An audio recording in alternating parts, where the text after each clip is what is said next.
Good afternoon and welcome to the Japan Cup Final, the Grand Final 2024. We have the two teams in action from Tsukuba Cricket Club. And they will be taking on the Serendib Leos. Serendib won the toss and have chosen to bat. Two teams are out in the middle now, as are the umpires, Mumtaz Alam and Rob Newman. These two teams, the last two standing from a national competition encompassing more than 80 teams across Japan. Two teams with strong Sri Lankan roots. They're going to be competing for the national club title. Good luck to them both. Let's see who the best team is.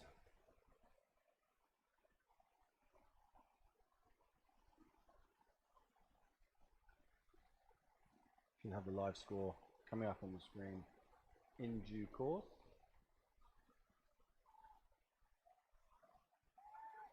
The ball in hand looks like Malik Naranjan, Tsukuba, wearing number 77.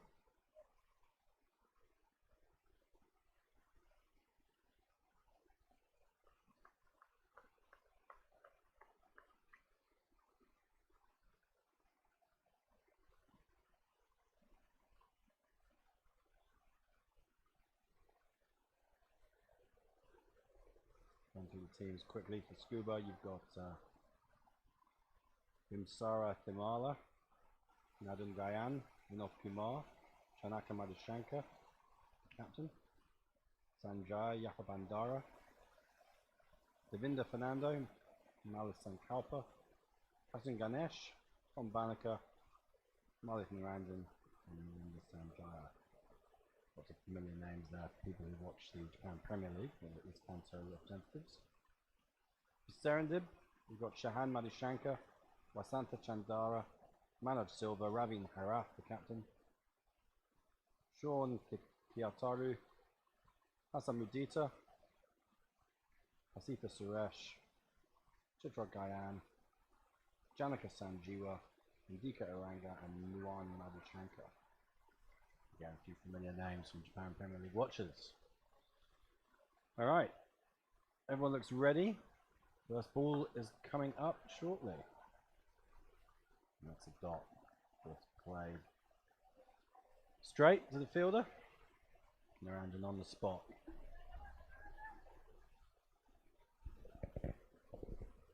Lovely new commentary box set up here at the Sano International Cricket Ground. Naranjan in again. Look at that. Strikes with the second ball of the match. Tsukuba up and about. Batter came a long way across his stumps and it's just cut him in half. Gotta go. Tsukuba. Cogger Hoop out in the middle. We've had an interesting journey to Japan Cup final today.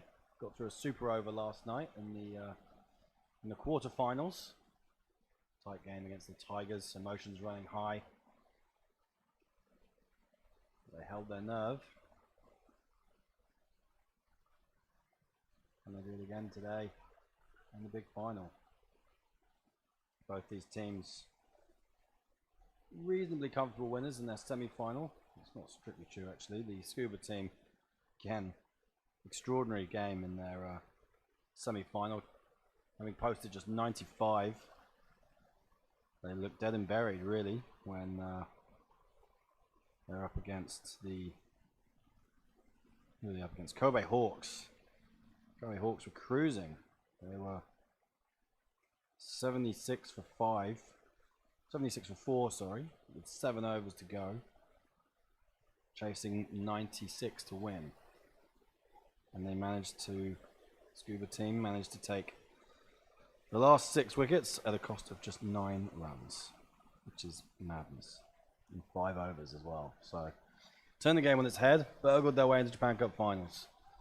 From a super over in the quarterfinals, dramatic comeback, perhaps it's inevitable that their name is partly on the trophy already. New batters in. Wasanta Chandana blocks his first ball.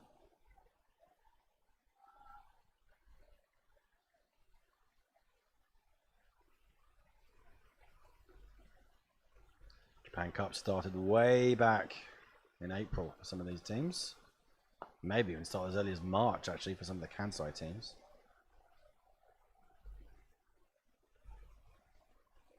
Not quite the end of the Japan domestic season yet, of course. Embassy Cup next week. Hopefully you'll all be tuning in to join us for that. A few JCL domestic finals to come. Naranjan again, bit of lift. All of these teams, of course, don't get that much opportunity to play on the turf pitches. All the games here at the SICG played on the turf this weekend seem to be going okay. Groundsman Kento Otodobel doing fine work to get everything up and ready.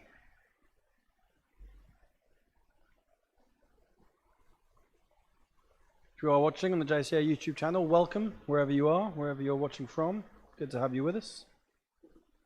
Don't be shy. Stick some comments in the chat box, and any questions, I'll see if I can answer them.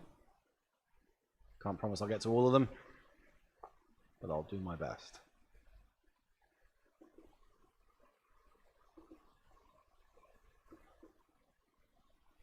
Naranjan in again. Seen out. So just one run from the first over and a wicket to go along with it. Strong start from Scuba. Sarandib will be looking to bounce back in the second over and beyond. Just looking around through the first over from the school end where I'm sat. Should probably run you through the field placing, shouldn't I? Let you know where everybody is.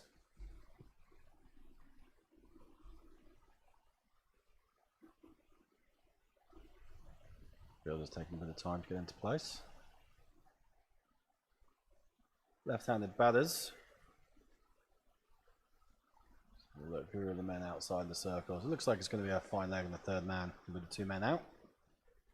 No, third man is coming up inside the circle. Wicketkeeper is just directing his fielders. Looks like extra cover is going to drop and sweep on the cover boundary. There's a 6-3 field. 3 in the ring on the leg side. Short fine leg and a mid wicket and wide mid on. We've got Thimala with the ball in hand. Moving the ball to Wasanta Chandana. As the second over looks to get underway. Here he comes. Down the leg side. Fine legs in action. There's a little bit of a tickle on that.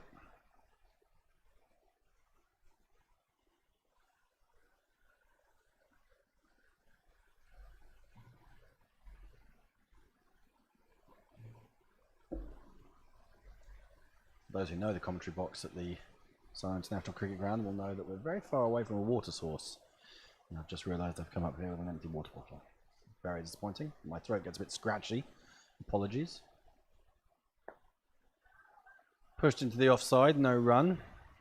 The dot balls are mounting here. That's 7 dots out of the 8 delivered so far.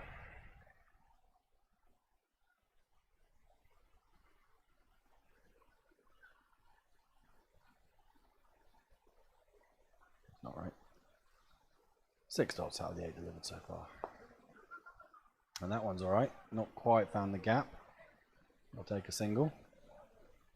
Cut off by the fielder on the edge of the circle.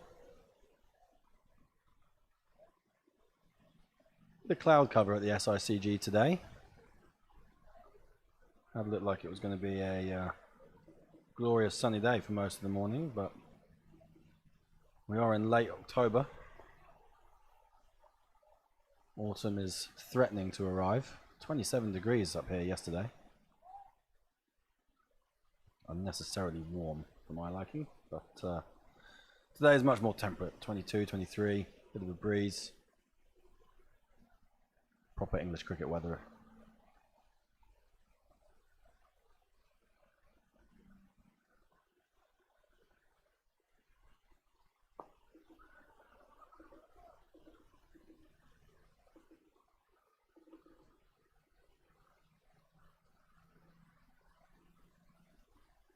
So, singles coming in this over. Give you an idea of how the pitch is playing. The semi-final on this ground. Serendib lost the toss this morning and were put into bat and got themselves 129 from 19 overs in a game that was curtailed to 19 overs aside because the pitch was a bit wet in the morning. Often is here at the SICG. You get a bit of water under the covers. It's kind of inevitable. They were in trouble early on. It was Serendib. They were 5 down with just 40 runs on the board in the 11th over. Looked in all sorts of trouble, but the opener had stayed put. Hashan Mudita made 56 not out, 48 deliveries, run out late in the piece. Second to last man out in off the penultimate ball of the innings, actually. Here's 56, and he was helped out with Hasitha Suresh making 20 off 15, and Chitra Gayan made 24 off 15 right at the end. A couple of sixes from 6 apiece from each of those two, which just got the score up to 129 for 8, and that was enough to see off a plucky KKR side. Kawasaki Knight Riders never quite got going. As usual, Shabam Shukla at the top of the order struck a few boundaries in 17 off 9, but that was about as good as it got. Vinay Iyer was really the man they were depending on. He top scored with just 18, and eventually they finished 112 for 9. But it shows there are runs to be made on this pitch. Looks like a change of bowler. Don Banneker with 9-1-2. Gone to spin early. That's good, which I don't think is a bad idea. Looking around at the field, they've got deep mid wicket and a long on as the 2 men out. So they don't want to bowl. Looking to bowl quite straight and entice him into a big shot. The offside field's pretty tight at the moment. 5 fielders in the ring. I'm trying to stay tight on the 1.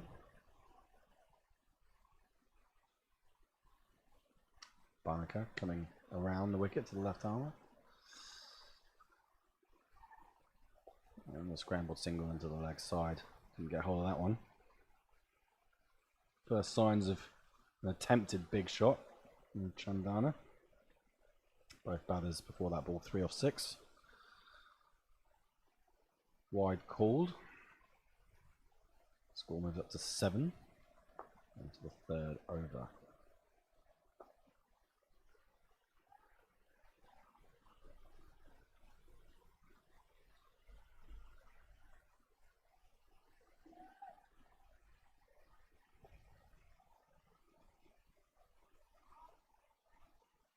A fair bit happening in Japan cricket over the last few months. Men's and women's national teams both been in action, whilst the under-19 team will be off to Dubai for the under-19 Asia Cup in about a month's time. Don't forget to follow the Japan Cricket Association on all of our social media channels. Banneker comes in again. Looking to paddle. Not sure he got anything on that. Might go down as a leg by. Let's have a look what the umpire reckons. No, he's giving it a wide. Didn't get anything on it. He's struggling a little bit with his lines, Banneker here. Left-handers putting him off. It's better.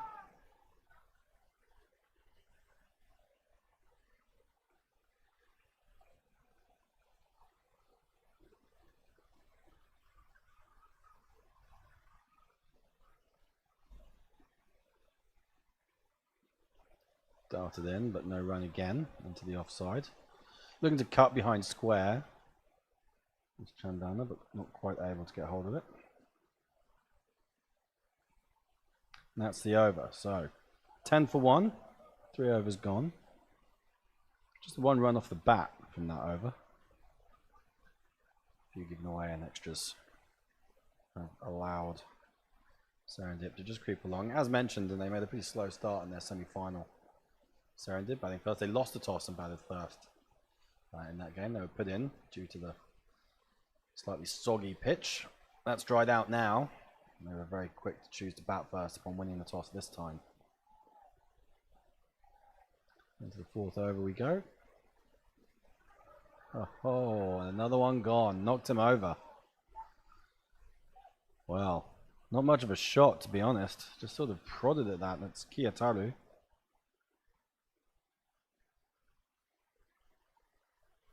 Scuba are feeling pretty happy with life at the moment. As mentioned, they've had some tight games to get this far. Maybe everything will go for them today and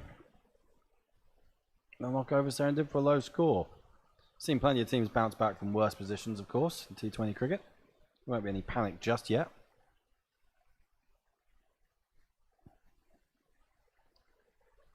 The Marla's medium pace just on the angle, coming around the wicket. Enough to get through the defences.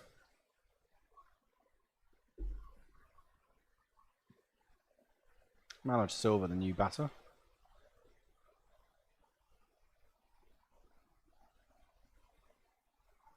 Stump's been rearranged. The umpire is assuming it's another left-hander. Let's have a look. I reckon Silva's going to face up right-handed and the umpire's in the wrong place. Yep. Back across he goes. Mumtaz Alam gets himself into position. Bowler comes back over the wicket.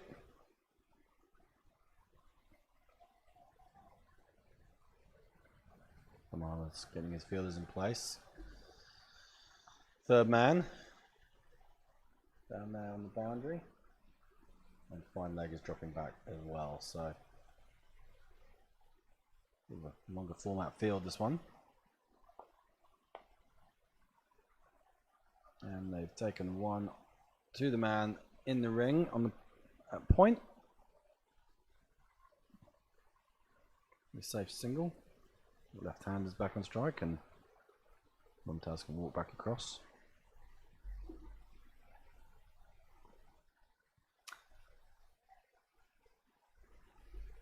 Kamala switches again to around the wicket, trying to repeat the trick that he got to go to Kiyataru. Vasantha Chandana 3 off 8 at the moment. That's wrapped him on the pads. Only the bowler interested. When you've got these Sri Lankan teams playing against each other, it's only one guy appeals and it's definitely not going to be given out. Usually pretty quick to go up in unison. Doesn't look like the worst shout, to be honest. Rob Newman at the bowler's end, not interested. And that on the angle. Carrying on down the leg side. In again. And that's the shot that batter was looking for, but it's just pushed to the man at short mid wicket. Good position that man's in. Make sure there's no run there. And the dot's continuing to mount here. 2 wickets down. Been a very effective power play so far for Scuba.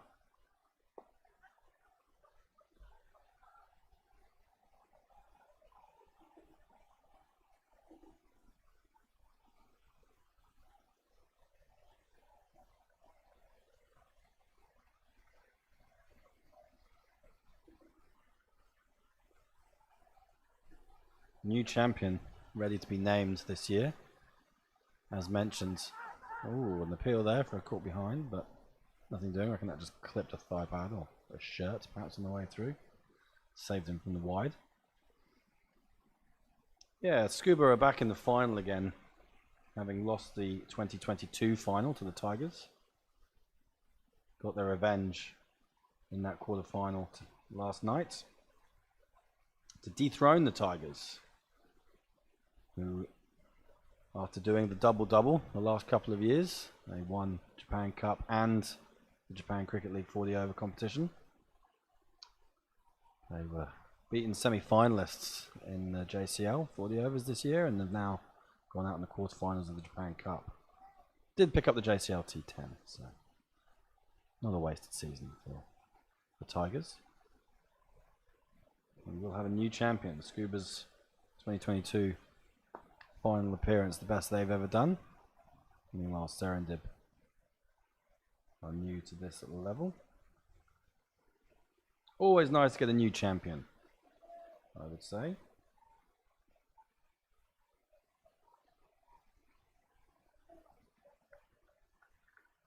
Worth pointing out that Don Banneker, who we saw bowling a moment ago, has won this tournament before. 2021, he was playing for the Tuskers. Switch teams now. There's going to be extras again there, I think. Wide called. Naranjan back into the attack. Straying down the leg side, and the wicketkeeper not showing the best footwork there, just sticking out of hand. Didn't stick, and the batter's gone through for a bonus run. Naranjan in again. And singles the order of the day at the moment.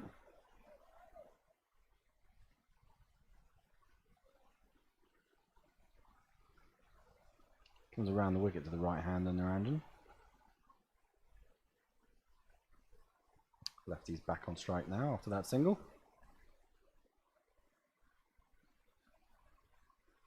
Shandana is still there. 3 off 12.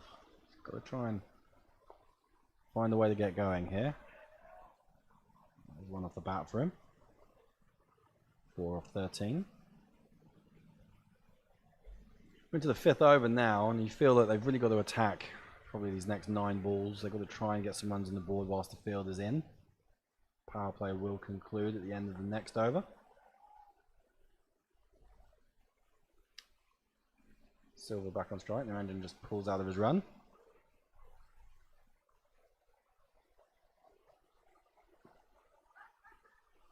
Manoj Silva trying to generate something. His shocking coloured pads he's wearing, Manoj Silva.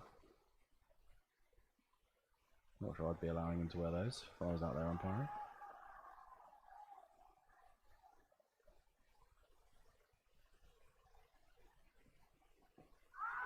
Naranjan strikes him on the pads again, a bit high, a little bit excited, and leg by is signalled by umpire Mumtaz. Looks like he's come from the ministry of John Cleese. Funny walks as he signals that one.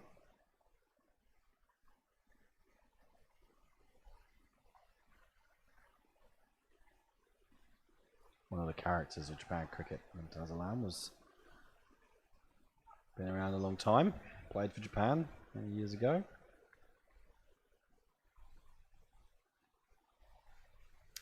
And that's the over. 17 for 2 after 5 Serendib, so yet to get going. I'm going to open a window.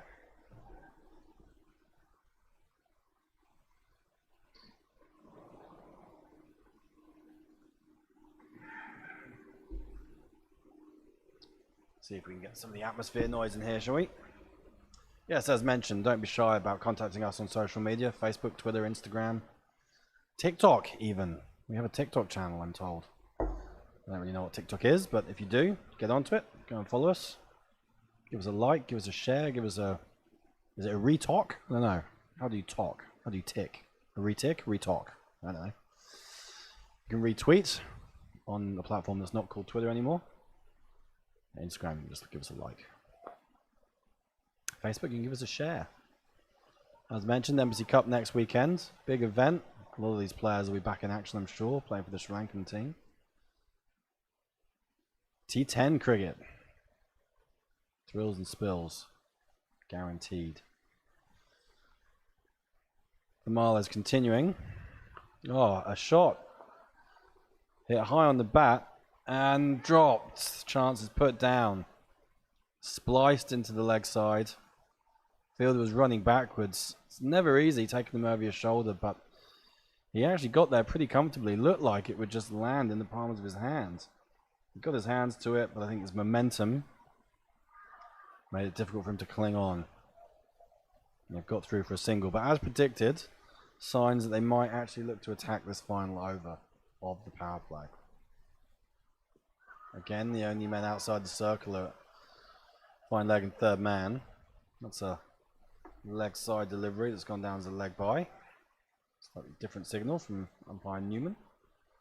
Left hand is back on strike, so they got 2 runs from that missed chance, and they'll get a single off the next ball. So just 3 balls of the power play to go. 20 on the board now.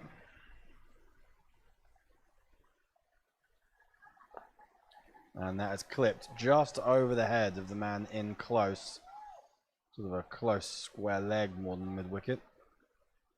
Had to do a bit of a chase, and they've got 2. If I look down beneath me, I can see the KKR boys strolling around the boundary looking disappointed again. They felt this could be their year. Chatted to a few of them last night, made the point that they've still not got a major title under their belts, but they keep coming close. Lots of semi-finals, the occasional final. Just need a bit more depth, KKR, I think. Plenty of good players in the team, and I'm sure they'll be back again next year. Marla back in. Clipped again to the leg side. Try at the stumps, but nothing doing there. So another dot. Getting a few of those. 22 for 2. With 1 ball of the power play remaining. Got to play a shot here, Wasantha. 6 not out from 15 deliveries. There he goes. Got a hold of one. Couple of bounces, trickles away for the first boundary of the day. Thank you for giving us that. Hopefully there's a few more. So a boundary for Wasantha Chandana. Just the only boundary of the power play. Takes the score up to 26 for 2 after 6 overs.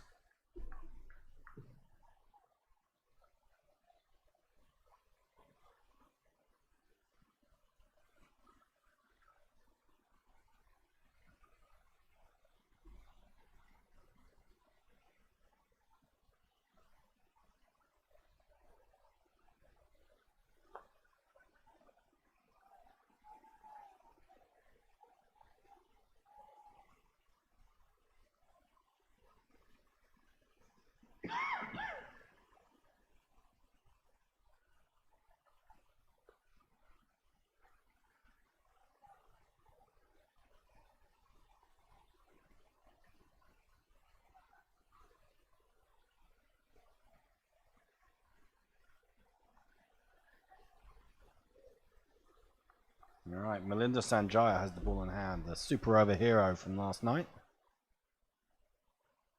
Oh. I wonder if there might have been a little nick there. Not sure if that was a chance or not. Keeper going to take it cleanly. Possibly put off by the glare from his white pads. That's just bounced in front of him, I think. Sanjaya pulls out. Yeah, never a great look wearing coloured clothing and white pads. Perhaps something that they might want to invest in if they win this trophy. Even just a pair of clads would do. Single into the offside. So as we have a look at the field, the Tuskers Mayfield, they don't need to have 5 out. It certainly looks that way. They've got a left-handers on strike now, so the field will change. It looked like they had 3 out. Those first few deliveries from Sanjaya. Wasantha Chandana back on striker for the left-hander. Still have a long on. Have a third man. Have a fine leg. So just the 3 out still. Nice and straight from Sanjaya, but right arm over to the left-hander. Trying to make a bit of a claim for an Abu Dhabi, but I'm not interested.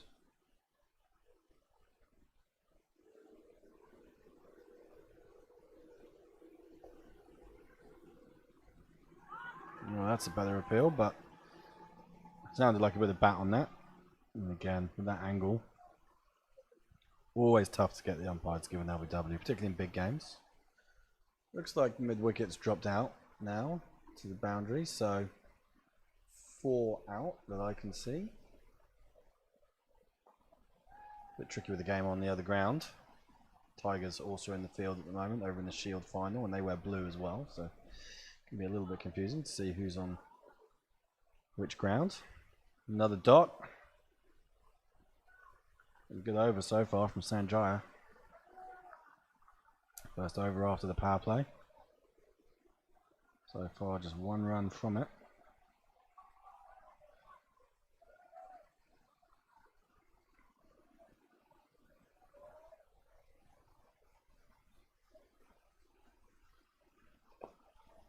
And that's just pushed into the leg side for another dot. 1 run from the over. 27 for 2 after 7.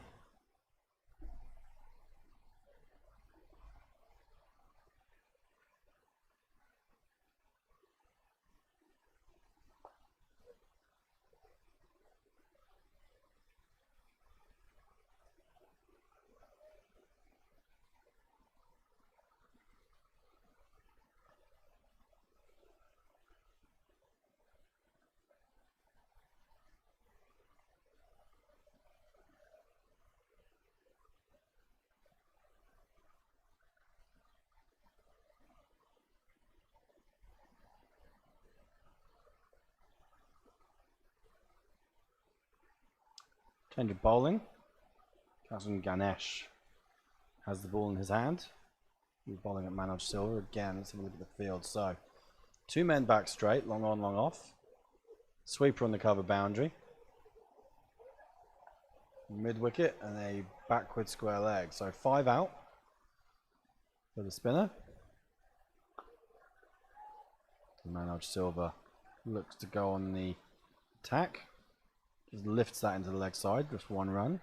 Safe enough shot. No fielders out there. Man on the boundary came in and picked that up about halfway in.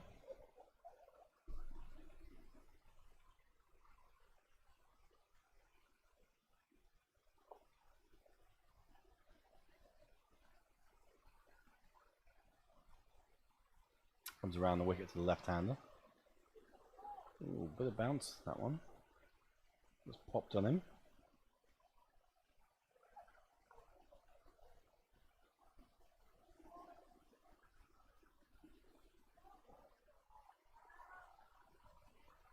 Keeper couldn't take it cleanly. He was surprised by the bounce as well. As mentioned, a bit of life in this pitch still. It's dried out since this morning, certainly. That's just threaded to fielder behind the stumps in sort of a, I don't know what field position you'd call that, a deep slip. Standing on the circle. A very fine gully. Went straight to him though, so obviously a captaincy masterclass. Taking up the same position for the right-hander. A very short third man. Fielding principle remains the same, so Manoj Silva is the man sweeping on the cover boundary and on the mid-wicket boundary. Oops, halfway down the track there, a little bit of confusion between the 2 batters, but no harm done. Another dot ball.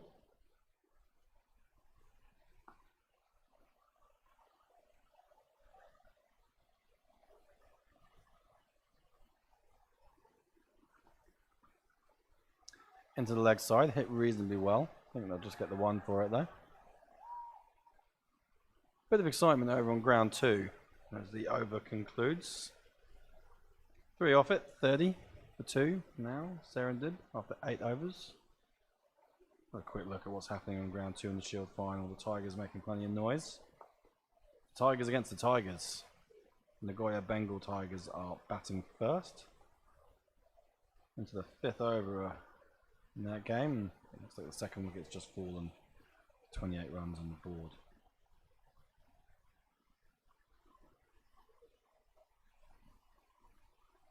Keep you posted on that game, or you can log on to the Japan Cricket app.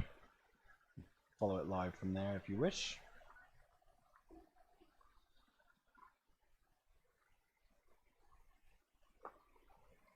Yeah, some comments in the box at last. Good morning, Richie. Good morning, all indeed. So it's more of an afternoon call, but, you know, depends where you're watching, I guess. That is over the head of the man at point. Will be cut off on the boundary and they will come back for a second. Manoj Silva deciding. Time to show a bit of aggression. Against the slinging action of Melinda Sanjaya. Tried the same shot, didn't get anywhere near it.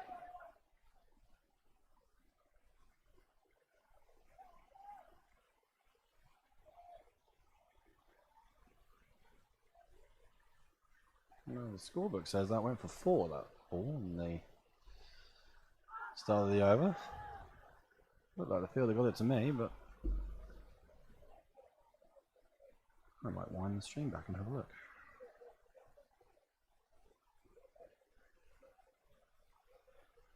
Well, he very clearly picked it up. Possibility he's still on the rope, maybe. I don't see any signal from the umpire.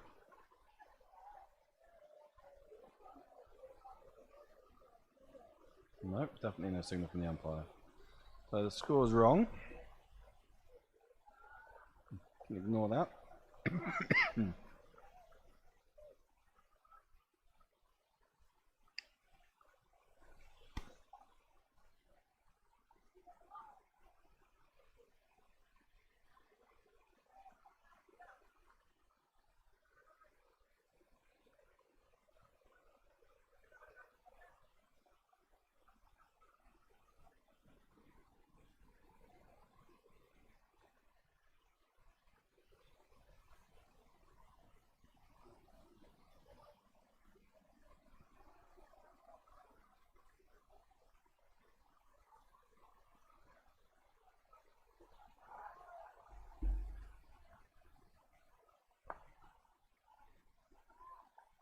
That looks like a dot to finish the over.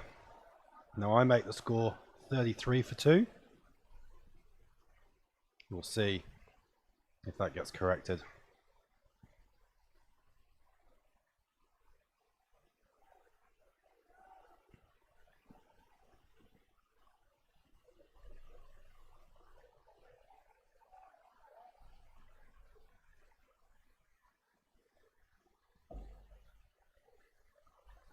The 9 overs gone. Serendip recovering, thanks largely to Manoj Silva and Vasantha Chandana.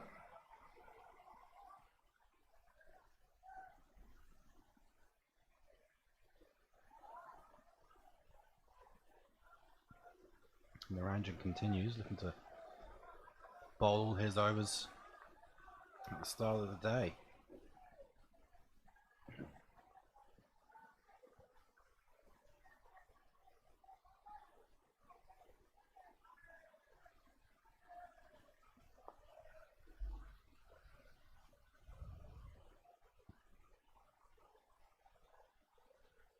Forgive me. Kasan Ganesh is bowling still. Coming around the wicket to the left-hander. That's hit straight. That's hit well. Not quite going to beat the fielder. He's going to cut it off. With a theatric roll down here below me. A couple more runs taken.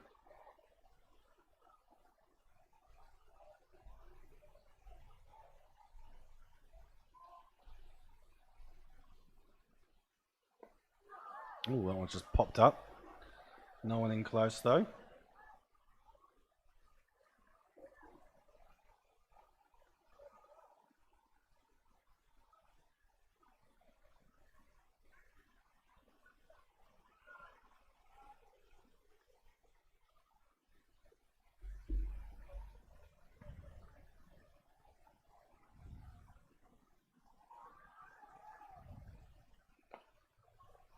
Hitting to the leg side. Fielder's there. 1 run. Still a real dearth of boundaries in this game. Just the one. Struck off the last ball of the power play. It's another decent over. Just 3 from it. Score on the screen says 38 for 2. I guess we'll go with that until we hear otherwise.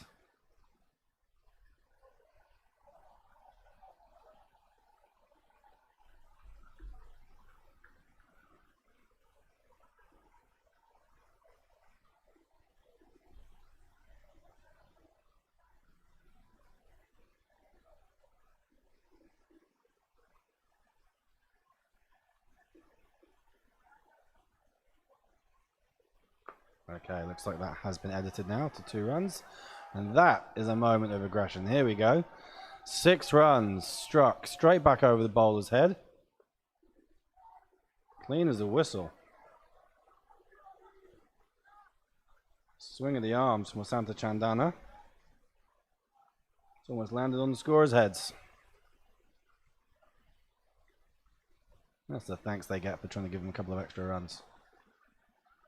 Okay, so he might be moving now. Wasantha Chandana is starting to get going. And he's got into position. Looked to flick that behind him. Tried to ramp it really. Just hit high on the bat. It's looped up. Perfectly safe. There's no one out there. So come back for 2 more runs. Chandana's numbers starting to look a little bit better. 20 off 29.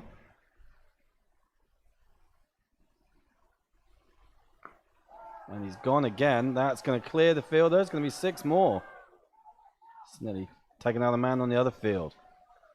So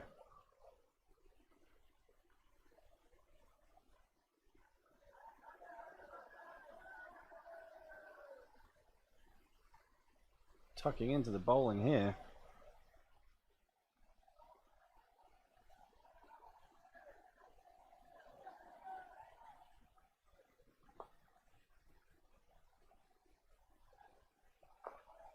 Gone again into the leg side. Doesn't quite carry this time. Fielder comes in, takes it on the bounce.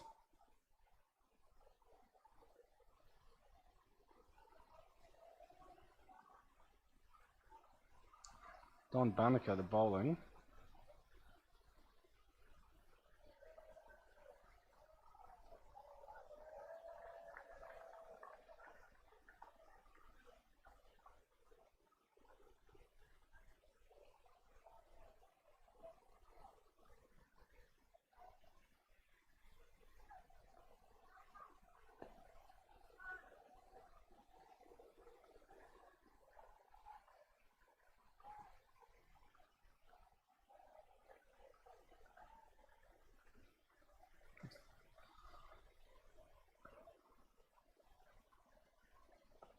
And he's looking to go big into the leg side. This could be out though. Fielder grabs it. So, partnership broken. Manoj Silva. Been watching his buddy at the other end hit 6s. Tried to go for one himself and he's holed out. So, just as the 50 came up, previous delivery. So, the partnership is broken.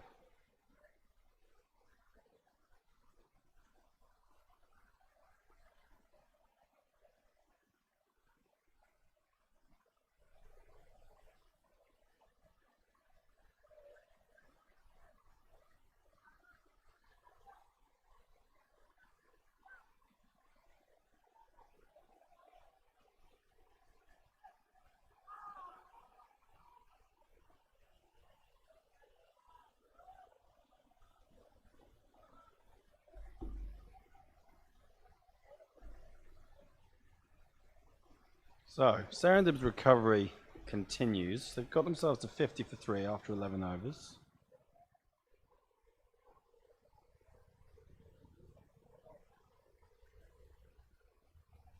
Definitely a recovery. They looked in a bit of trubs at 10 for 2, but those two have put on 40 in nearly 8 overs. Not exactly rapid, but that last over, whilst it did yield a wicket, did also go for 15 runs.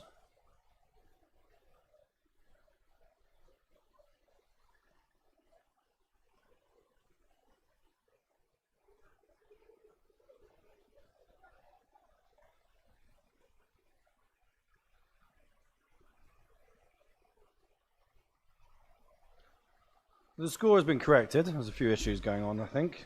Don Banneker was indeed the bowler of that over, not Melinda Sanjaya, and the error from the incorrect boundary has also been fixed up. So the score is correct on the screen, 50 for 3, as we enter into the 12th over. Looks like we've got another change of bowling though.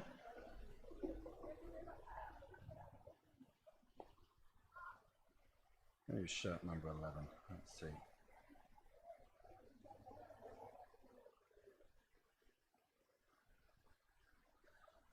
Sanjaya Yapabandara is the bowler.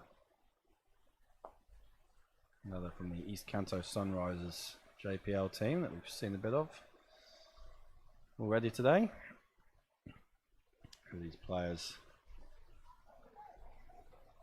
East Kanto superheroes. Those guys won a couple of JPL titles in the last few years.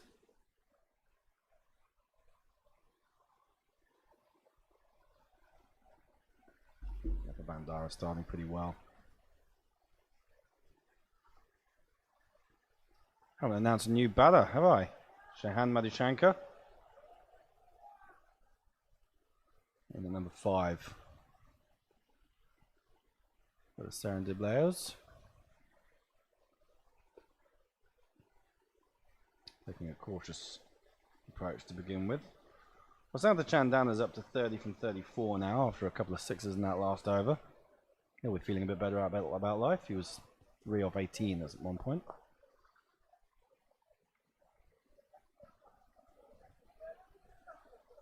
Scuba still looking to squeeze.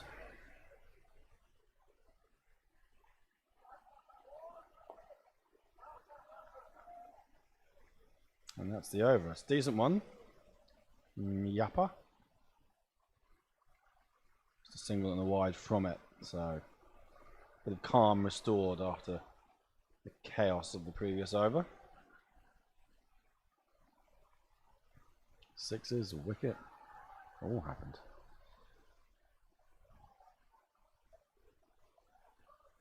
Those of you who've been with us for a while will remember I opened the window a few overs ago and there are now massive bugs coming through it. It's not ideal. If you hear me screaming, it's because I'm under attack. Fingers crossed they leave me alone.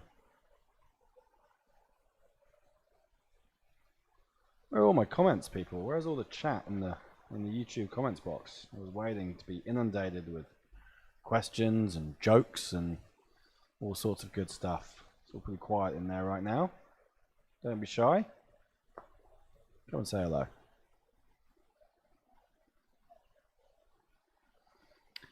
As mentioned previously, busy time for the Japan Cricket senior teams. Bit of confusion between the batters, but there's 2 more dots to start the 13th over.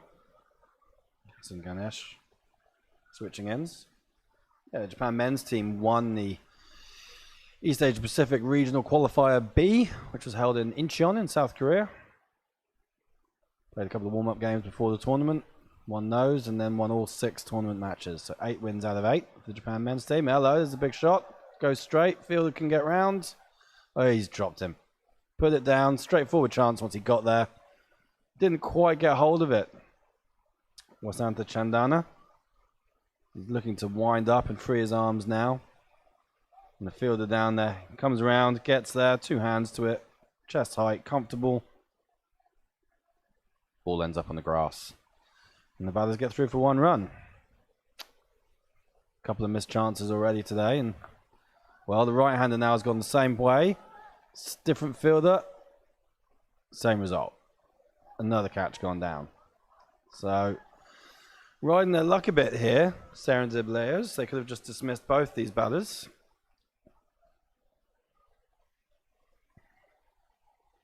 Fielder really just misjudged that. He almost didn't get to it. He ended up reaching forwards a little bit. Should have got to it. Fine. Just ambled around, really. With a lack of urgency in the field there. You can imagine those kind of catches being dropped by the Japan team. Coach Dougal Bedingfield wouldn't be having that. Those guys would be sitting out the next game on that alone. Such is the way the teams run. A real emphasis being put on fielding and athleticism. The Japan national team. Can't be giving lives to players who can hurt you.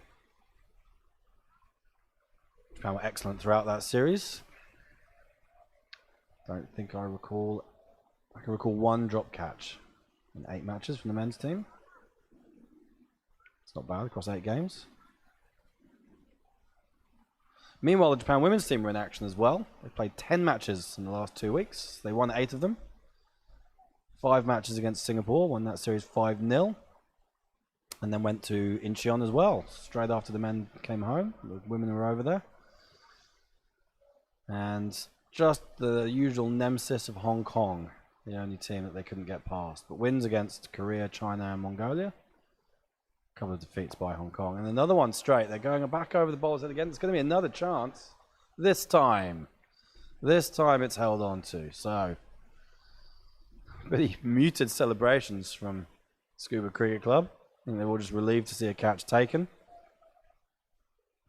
Madhushankar's virtually sprinted off the field and perhaps just didn't want to be out there that much. He's gone.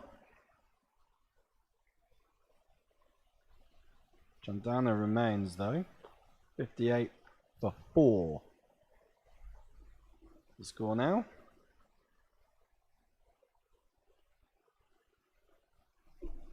Interested to see where this one ends up. Players who can hit long balls for Serendib. They will certainly want to get past that 100 mark, but they're giving themselves a bit of work to do here. Having won the toss and chose to bat, I think they would have liked to have got 120, 130. Similar score to what they made in the semi-final. Yapa Bandara struck with the first ball of his second over. Serendib now 4 down. New batter is Chitral Gayan. Played a key role in the semi-final.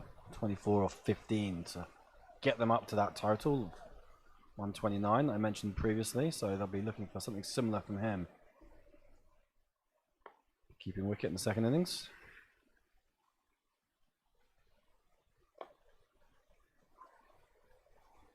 There's clearly an attempt to accelerate the score.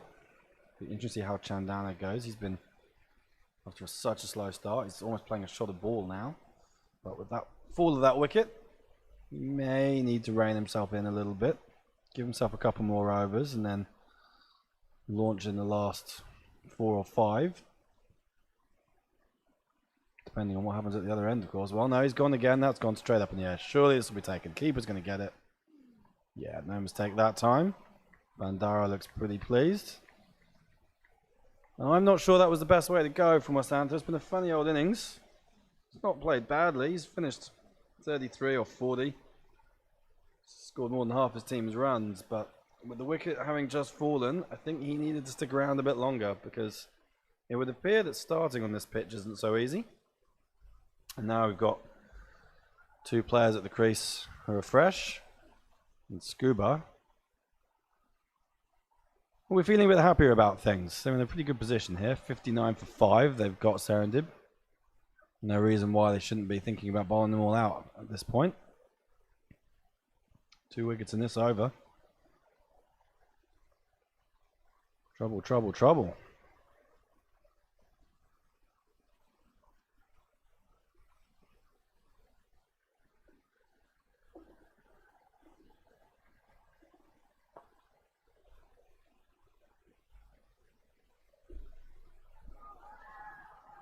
Yet another left-hander. Plenty of them in the team. Yapa Bandara will continue over the wicket. Oh no, he is going to switch around. Going to come between the umpire and the stumps. Jesus, quite an angle he's generating there.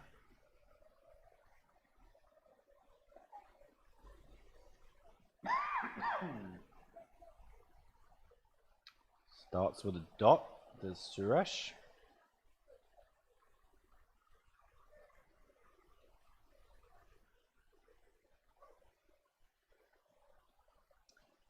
Oh, look at that. Brother needs his shoelaces done up, so he's got one of the Scuba fielders on his knees, bending down at his feet.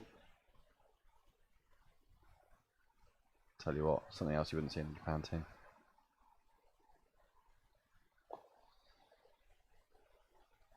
And a dot to finish the over. So, 1 run and 2 wickets from the 14th over by Sanjaya Yapa Bandara. Turning the game here. 59 for 5, 14 overs gone. Work to do for Serendib if they're going to post a total that's going to challenge this powerful Scuba batting lineup. Bowled out for 95, of course, in the first game this morning, but plenty of players who can hurt you. Certainly, Scuba will be feeling they've got the upper hand at this point. Plenty of the game still to run. Cast an eye over to the Shield final on ground 2, shall I? A little bit of noise coming from over there. Of course, the Tigers are playing, so there's always noise when they're involved. They have got the Nagoya Bengal Tigers 47 for 3 in the 9th over.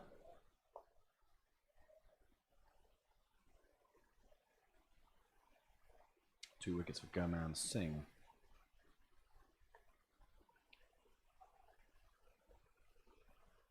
Okay, single off the first ball.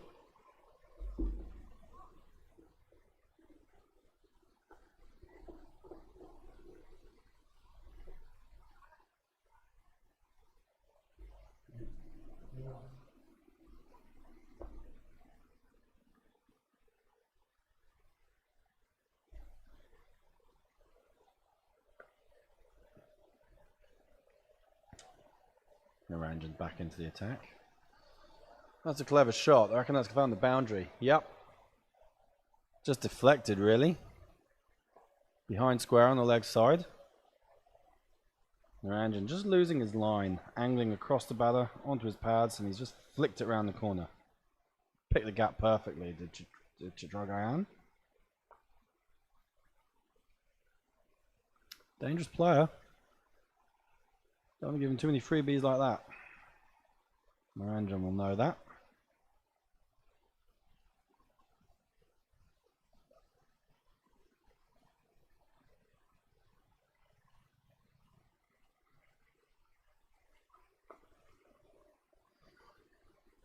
Yeah, so 8 wins out of 8 for the men's team, 8 wins out of 10 for the women's.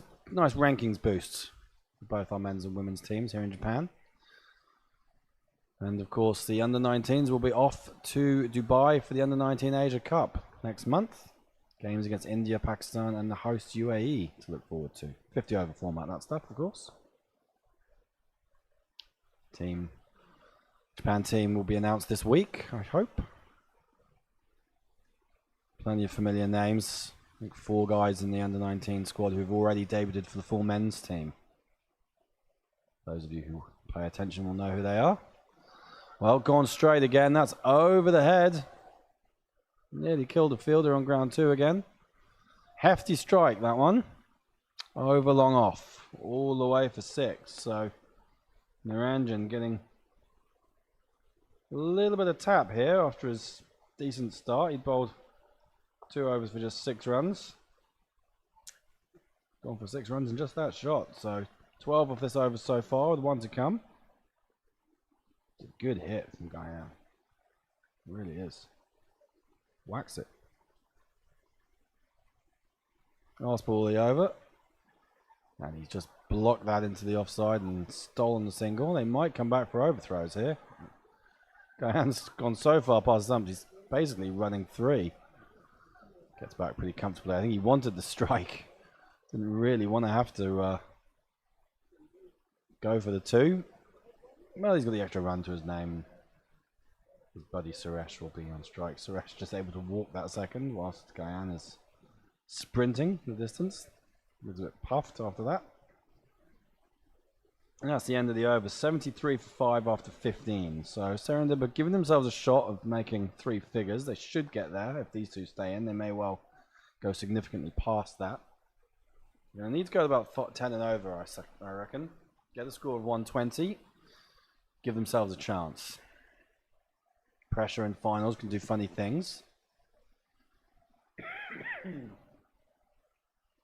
As mentioned previously, Scuba have come through a super over in the quarterfinals and a dramatic comeback, taking 6 wickets for 9 runs to win in the semi-final. So they've been up against it and come out on top in both their knockout matches so far this weekend.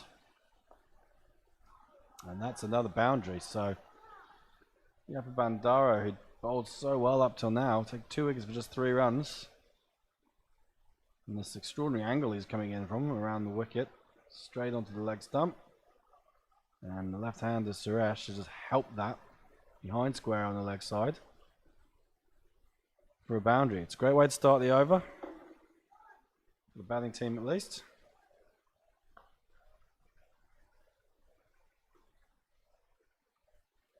Yeah, don't bowl there.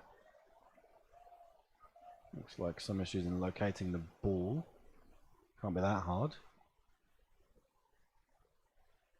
The fielder seems to be showing no interest in looking for it.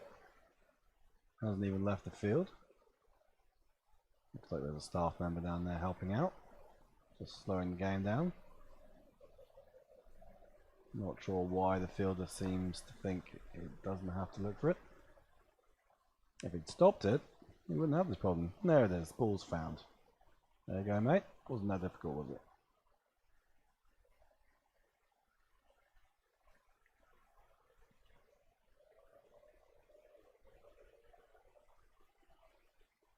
Okay, a little rest for the batters. Wait for the umpire to get back into position. Oh, maybe we don't. I'm just going to bowl anyway. Okay. Runs that down into the offside. Sprawling fielder keeps it to 1.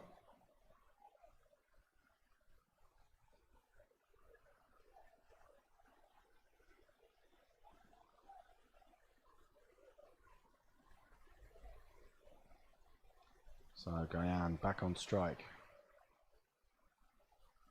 Where's he going to go? Well, just pushes into the offside for a single. Yeah, it's looking at the field. Well, it's going to change again now with the left-hander back on, but pretty same-ish field for the two. One on, one off the back. 2 out on the leg side, 1 out on the offside. In addition to those 2. And that is hit relatively firmly. It's going to beat the fielder. 1 bounce 4. Just mid-wicket was a little bit square for my liking. If he'd been in a more orthodox position, he might have got that. 4 more runs though. Serendip will not be complaining. Michael Bandara, having done so well, his 3rd over, proving a bit costly. 10 from it, not anymore, got him. So, Yapa Bandara serving up all sorts of challenges here, just gone straight through him, while Suresh would have been far better going on the attack. And they've been going well when they've been positive, these batters. I think he's just misjudged that one.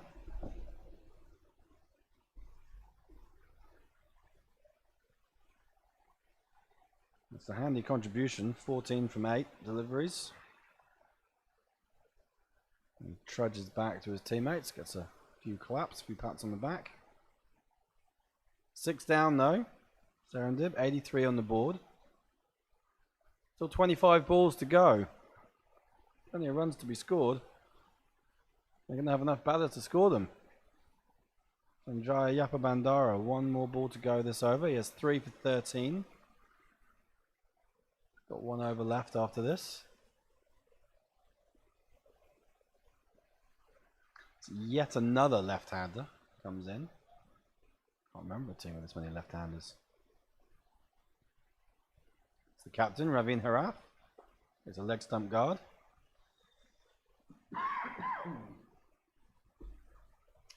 And faces up now, last ball over. And that is just blocked straight back to the bowler. And that's the over, 83 for 6 after 16.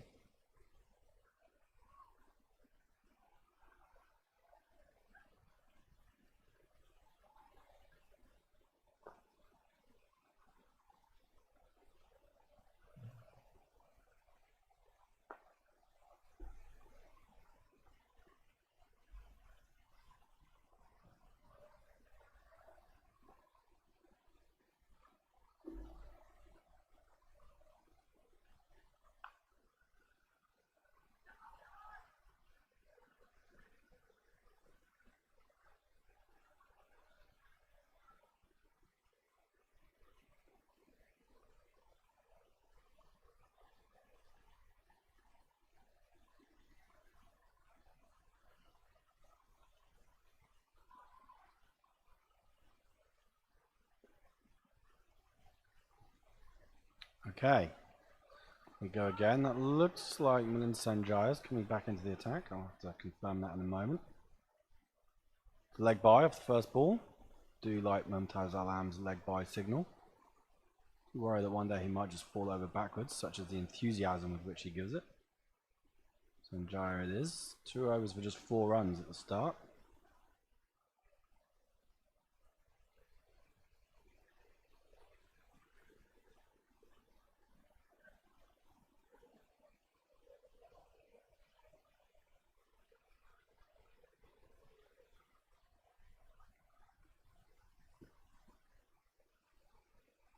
In he comes once again. Harath will take the single. Just well, they thought about 2. Just push that down to long off. Probably could have taken 2 if they'd wanted it from the start. The non-striker was very slow in getting going. Didn't run the first one hard, and then suddenly decided he might want 2. And perhaps if he'd got going a little sooner. Wide called. Gayan's quite happy to have the strike himself.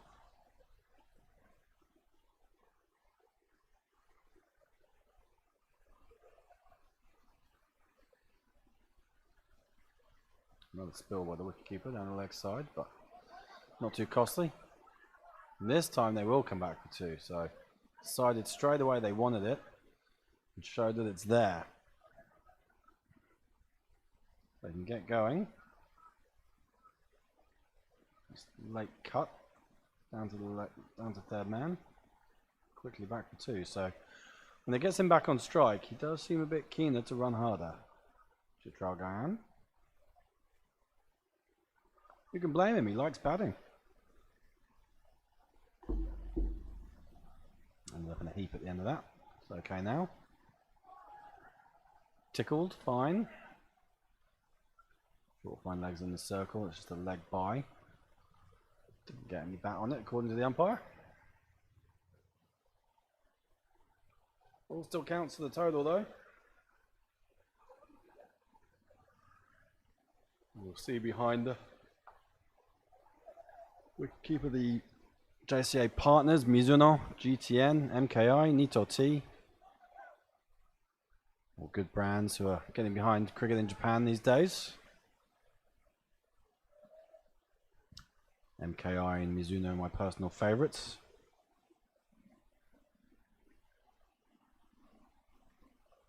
And that's a good one to finish the over. So 3 overs to go, 89 for 6. 120 is still possible, but Ravin Herath is just struggling a little bit. 1 off 4. The skipper coming in at number 8. Probably need to get the ball to get the strike to the man on the other end. He'll have it now. The 18th over looks set to start.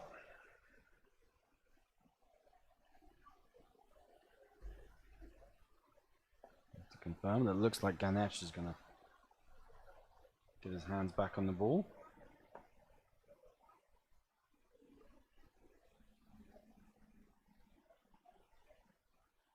Bowling in 1 over spells mostly. Well, hefty swipe there. Not a good connection, but they get 1 for it. He's got the toe end of the bat on that.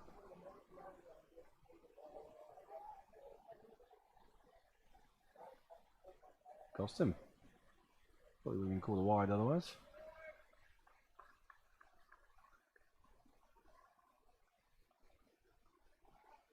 Around the wicket to the left-hander.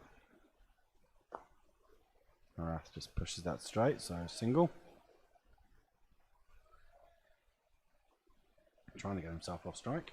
Done the job. Second time of asking. 90 on the board now.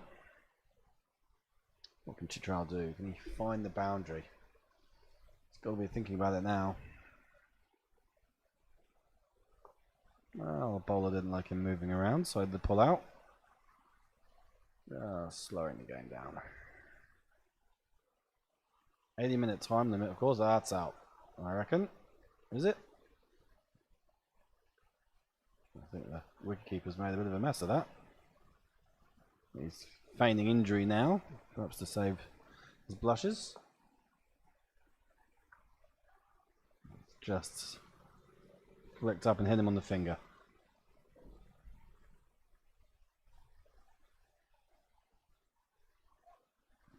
I'll just see what's happening. Yeah, I don't think he can be in too much trouble. Slipping ball beats the bat, hits the gloves, goes back onto the stumps. The batter seems happy enough he was in his ground. The umpire says so as well. So, yeah, no harm done in terms of missed chances or anything. Keeper's getting his gloves back on. A little bit unnecessary, I think.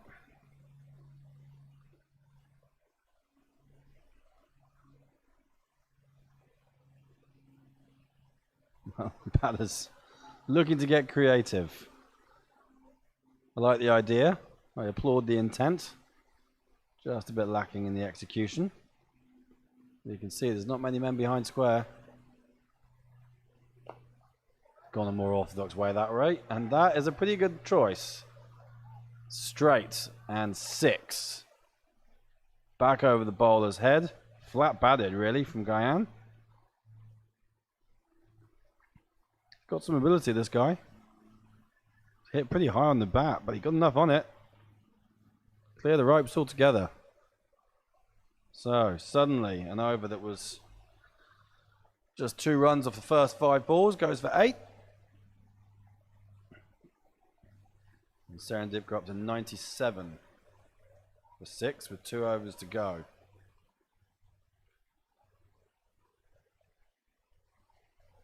We feel these next 2 overs could have a big bearing on which way this game goes. Keep them to 110.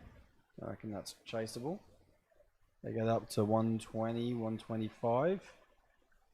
I reckon Serendip will feel pretty pleased. Oh, Sanjay just beats the bat. Dot ball marked against the skipper. He's 2 off 7 now. He needs to get himself off strike. Ooh. Is that a chance? I think it might have been. Wicket keeper's not been covering himself in glory this afternoon.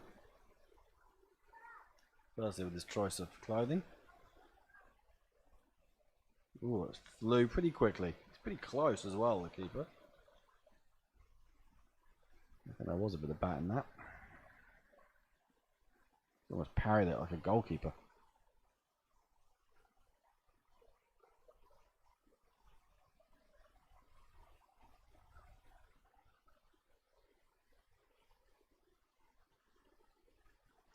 Another dot ball, so Sanjay just pushing it a bit, pushing it through.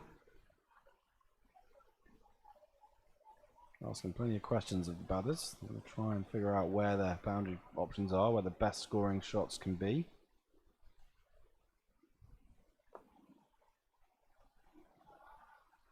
Gyan is 20 off 16 deliveries now, so 2 dots. Just a single from this over so far. We said these could be the key overs, these 2, and so far, Scuba are having the better of it. And again, that's an excellent over so far, isn't it? This is the man who bowled that super over, took 2 wickets to win the game with a couple of balls to spare against the Tigers in the quarterfinal last night. Lin Sanjay dismissed Sabarish Ravichandran with the first ball of the super over. Ravichandran, who had himself taken the wicket with the first ball of the first super over for the Tigers.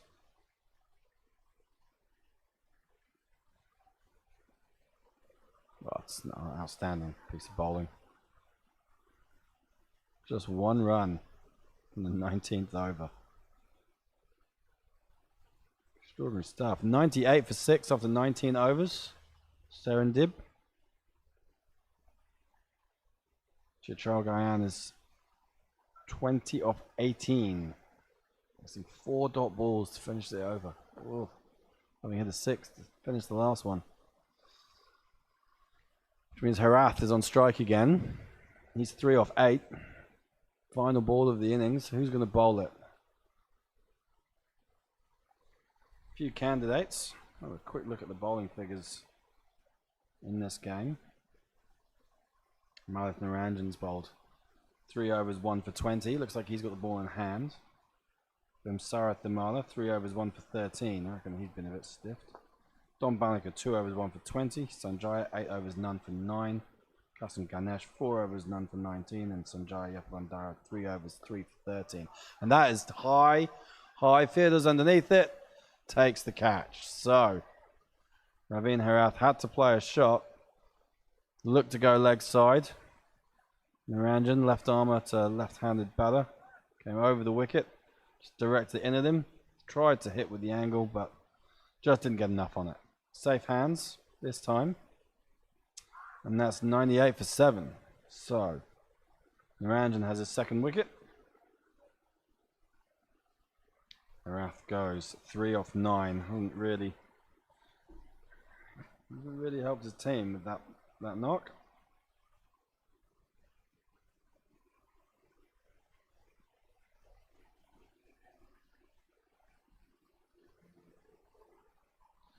Janika Sanjiwa, the new batter. Starred for the West Kanto Hurricanes, I want to say, in the Japan Premier League. Very effective with the ball. I suspect we'll see him in the second innings. Naranjan just let one go down the leg side. Going to be a signal from the umpire. Leg by. Comes around the wicket, Naranjan, to the right-handers.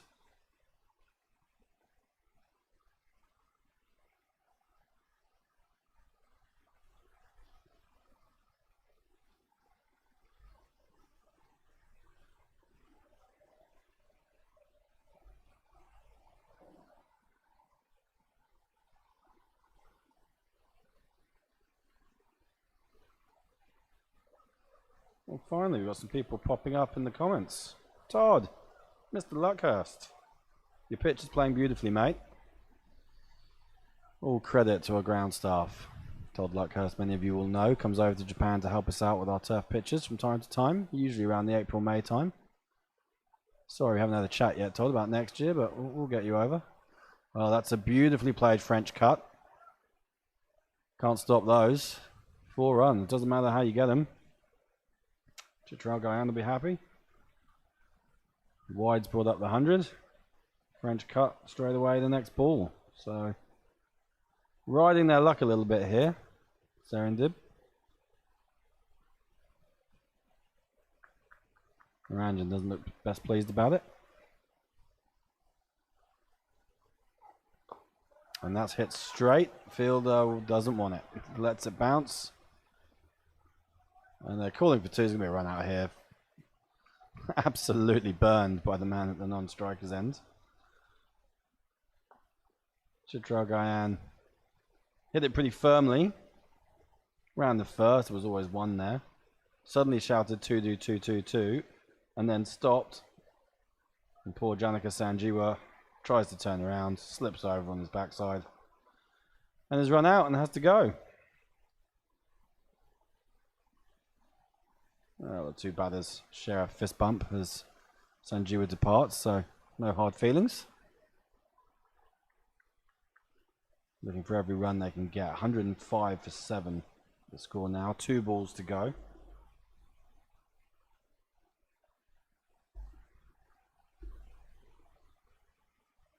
Naranjan around the wicket again. That's just dropped at his feet. But oh, Naranjan's had a go. I guess he can do that because he knows they're not going to run it. He knows they want Gayan on strike for the last ball.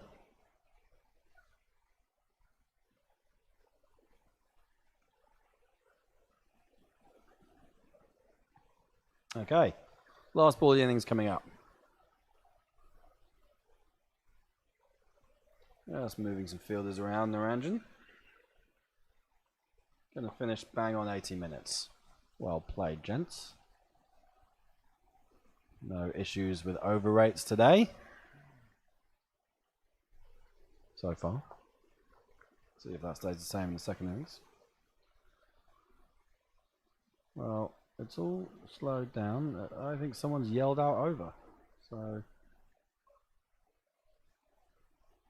what was it? Let's see. Looks like it. Looks like it was. Okay, they're leaving.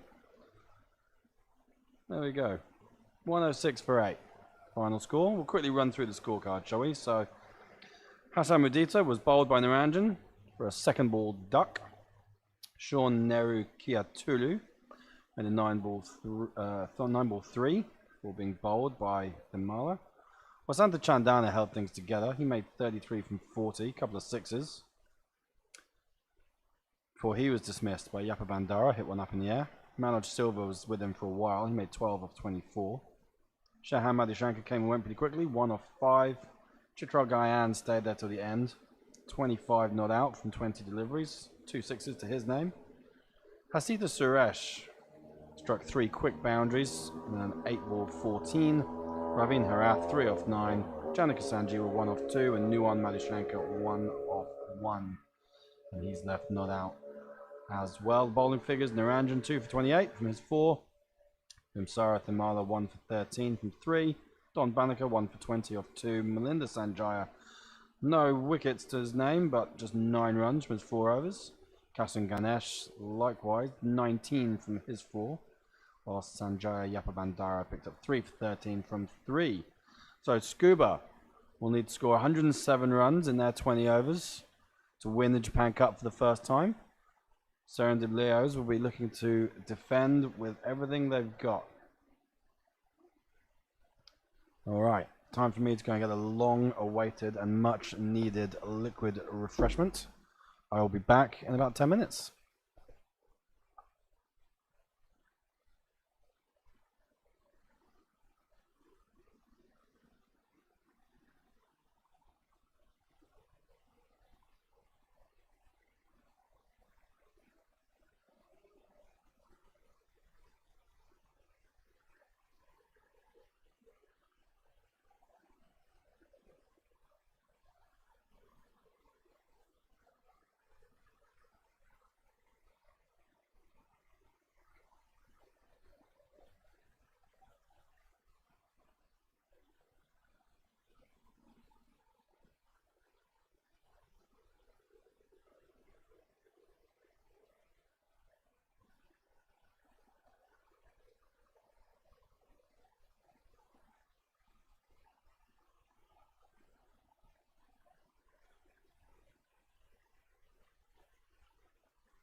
Well, the players are coming back out. Serendip Leos, the Leopards. They put 106 runs on the board. Well, Scuba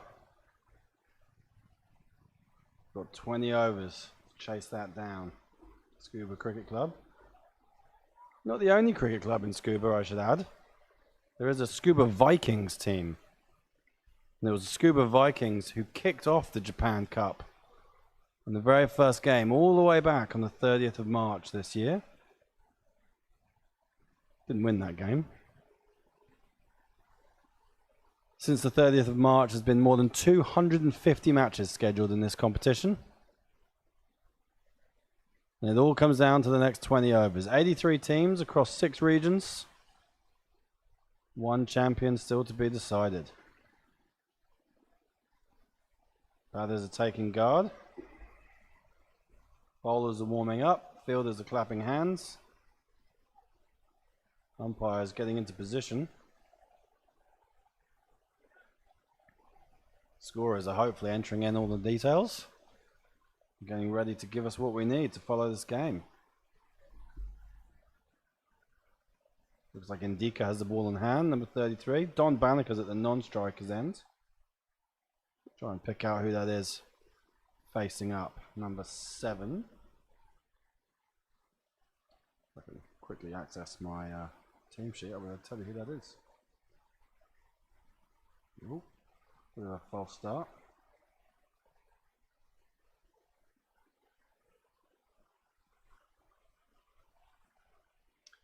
Devinder Fernando. Yet another left-hander. What is it with Sri Lanka and left-handers? So many of them in this game. So Indika for the Leopards has the ball in hand. Looks like he's going to come around the wicket. Mumtaz is correctly waiting for the scorers to get everything right.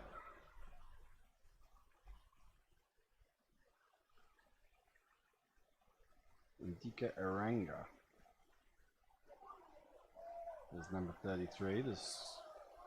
Ignore the score. I've got Muditha down. He's opening the bowling. I'm not sure that's right.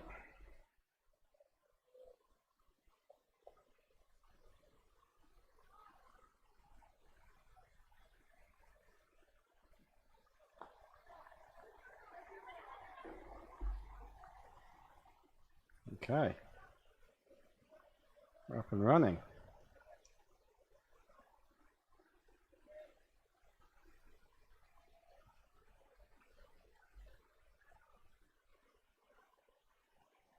Nice looking shot, couldn't pierce the infield.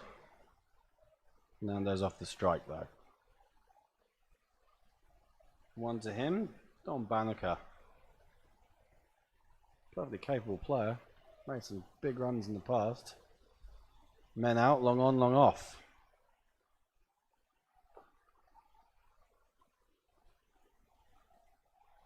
That's long off.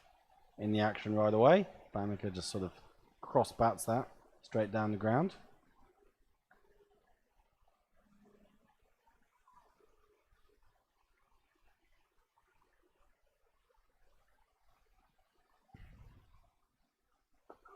That's just pushed into the leg side, but fielders around there pretty quickly. No run.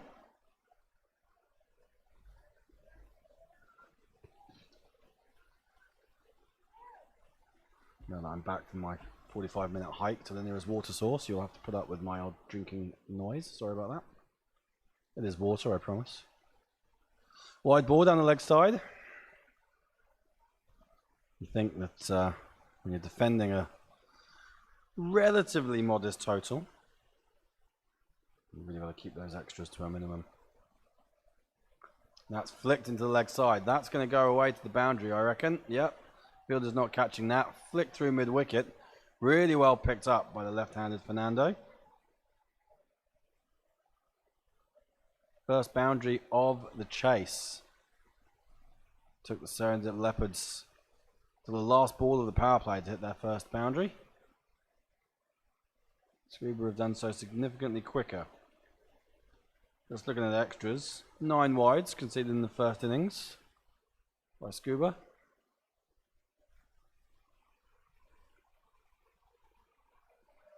And that's the second wide of this over. It's a very exaggerated leave by Devinder Fernando. Just making sure the umpire knows that it was pretty wide. Umpire Mumtaz Alam. No issue with signalling that. Similar line next up, but big stride, pushed into the offside, but no run. So, 8 runs from the over. It's a pretty solid start as far as Scuba are concerned. Only needing to go at 5s.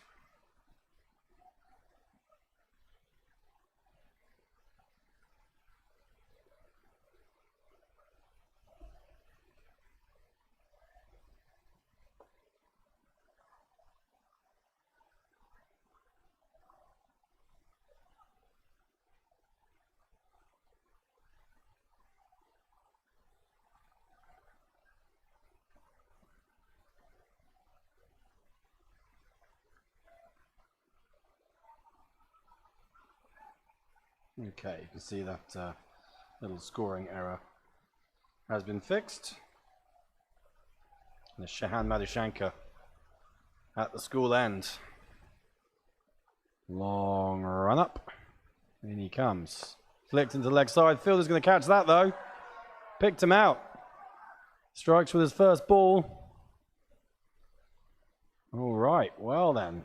Well done, well done, well done. We saw the Scuba Cricket Club put down a number of catches, even from memory I would say at least 3, possibly more than that, in their innings. Catches going down when they were on top as well. Serendip Leopards have grabbed the first one that came their way.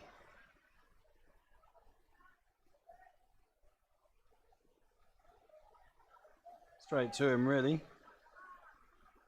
Half jump, get himself off the ground, take the catch. Manik has got to go. Doesn't look too happy about it. Can't really complain.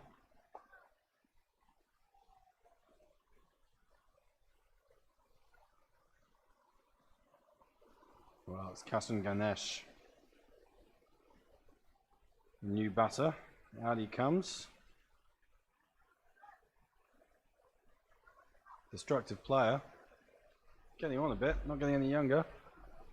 Couldn't tell you his age for sure, but I'd say he's pushing 40 by now. But not someone who's new to such situations. In at number 3. Pushes that one into the offside for no run. Plenty of time. Scuba don't need to be panicking. We saw early wickets peg back Serendip in the first innings. 2 down for not too many.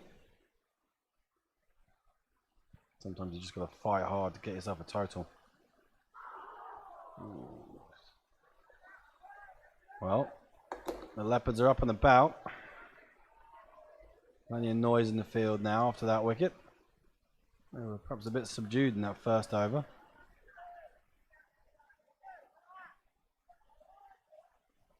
Just chopped that into his pad. Could have gone anywhere.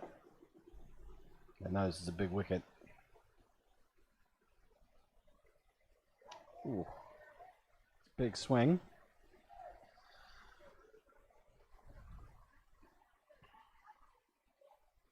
Wicketkeeper's been watching the Australians.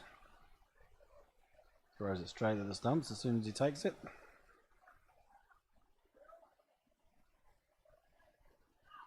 That was well and truly inside his crease. Nothing doing there. Wide ball was signalled though. Perhaps trying to distract the umpire from making the call. So first run of the over.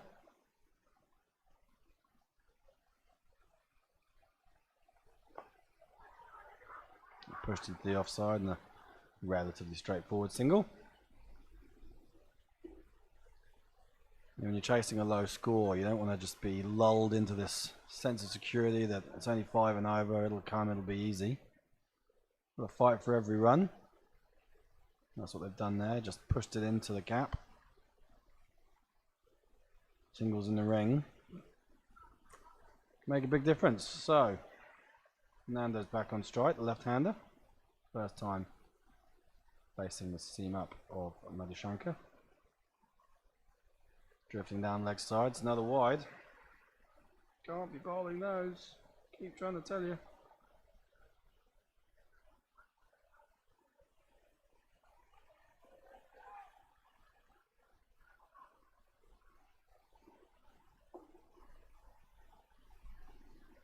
So a few free runs on offer at Scuba. They won't complain. Madushanka again. And that's hit slightly better than the one in the previous, at the start of the over, sorry. Come back for two. Only just cleared the man inside the circle though. Wasn't the most convincing of shots from Fernando, but he gets two for it.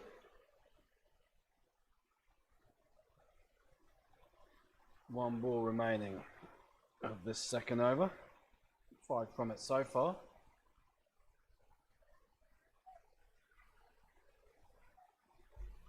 See Chris Thurgate popping up in the comments. Hello CT, how are you?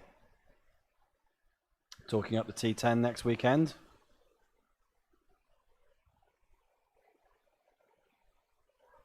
It's another wide. Punishing for the bowling and the fielding team. Bowler and fielding team. Just not quite getting his line right to the left-hander here, Madushanka. Yeah, you won't have to put up with me in the commentary box next weekend. You'll have a couple of pros. Rahul Kool will be here. For those who've listened to a bit of the JCL T20. He's got his buddy Raja. And we'll also have the Japanese commentary. It's another wide. He's coming around the wicket. Same result. Just angling it across now and again straight down leg side. After such a positive start to this over with a wicket and 2 dots. It's the extras that are letting him down.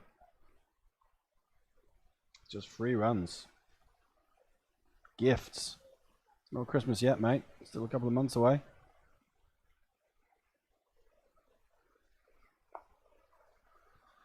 And he gets it right. It's pretty effective. There's 2 scoring shots off the over. But in the end, 7 runs from it and the wicket. 15 for 1 after 2. So yeah, the T10 Embassy Cup, 8 teams. Group 1, India, Sri Lanka, Japan, and the newly promoted Australia New Zealand team. They'll be playing in the 11, 15 and what was it? 11, 15 and 2:30 slots, I think. Group 2, Pakistan, Bangladesh, Nepal and Great Britain. They'll be playing in the morning, in 9 AM and the 1 PM slots, I think it is. Something like that anyway. Fixtures are up, they're on the JCA website, go and check them out.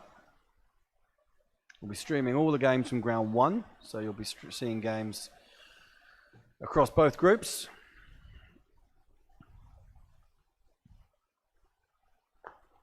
That's hit well, straight back past the bowler, but fielder will just pick that up and return it for a single. Fernando back on strike. Just by being a left-hander seems to be causing a bit of trouble. Let's see if Iranga can maintain his discipline. Keep his lines right. Oh, a couple of wides in his first over as well. Left armour, of course, but he has kept his lines right, but unfortunately it's just too straight. Fernando has picked that up. Cow corner, 4 runs. Fielder's not in danger that time because ground 2 is off the field. I suppose I should probably fill you in on what happened at the end there. In the Shield final, Nagoya Bengal Tigers finished 118 for 8. It's not a bad effort, I reckon. 53 from Shariful Islam. Only one other guy made double figures, so he's carried his team a bit there. 19 wides bowled by the Tigers. Goodness me. Savarash Ravichandran didn't bowl any. He took 3 for 16 from his 4. Gurman Singh 2 for 18. A few others scattered around.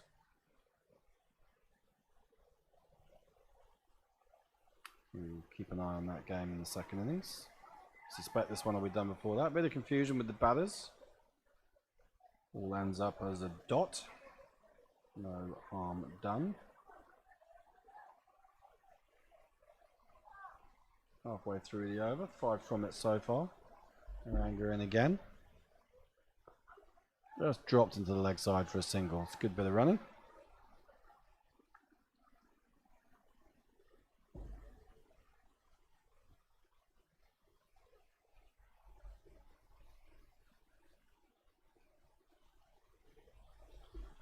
That required run rate's dropped below 5 for the first time. I suspect Scuba will want to keep it there and keep it on a downward trend. He looked to paddle that, the right-hander. You can see that fine leg is up. But again, the change between left-hander and right-hander causing havoc with the bowlers. Another wide called. Oh, he's straight onto leg stump again, and he's tried it with the appeal. Umpire he walks away. No run. Fernando keen to get down the other end. That one's just dug out. Good end to the over. Maranga. Still 7 from it though. 22 for 1 after 3. It's a good start for Scuba in their chase of 107 to win the Japan Cup.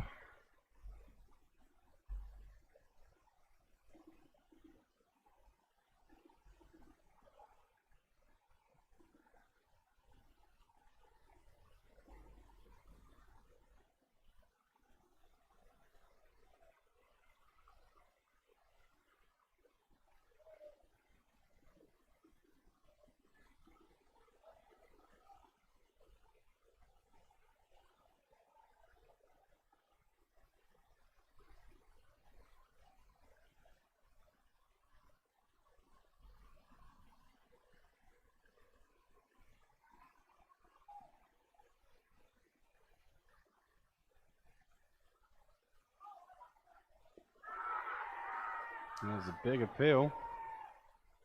Nothing doing. Umpire Rob Newman is unmoved.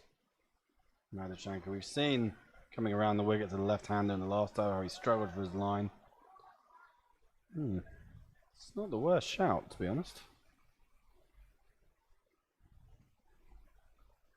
Have a look at that.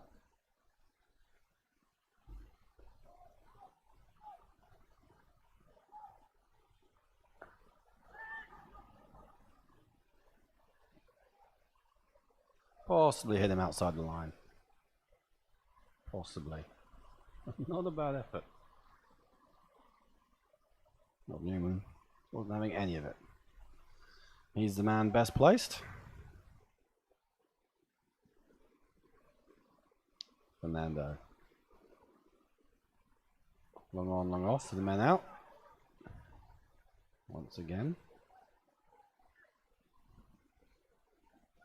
Good start from Madhushanka this time. Gave away far too many extras in that last over. But on the money so far, 3 dots to start.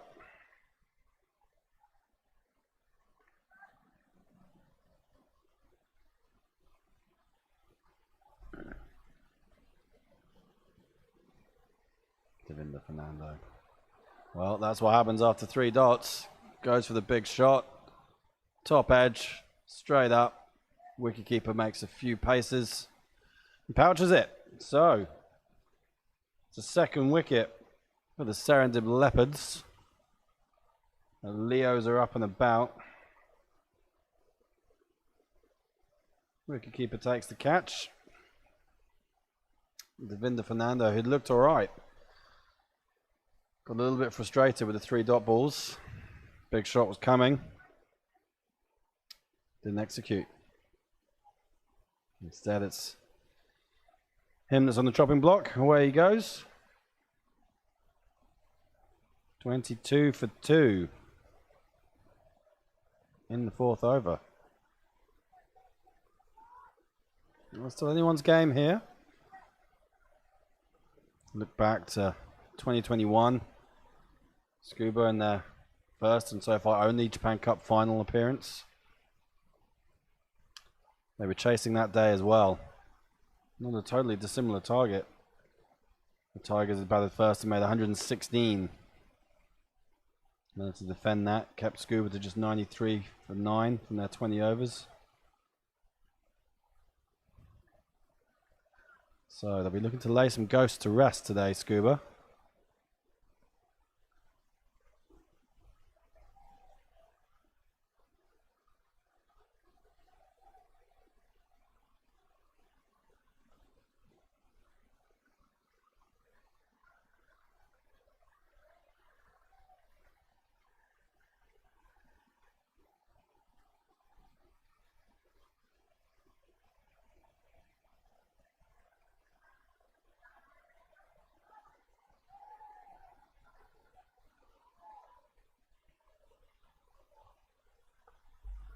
Okay. Finally ready.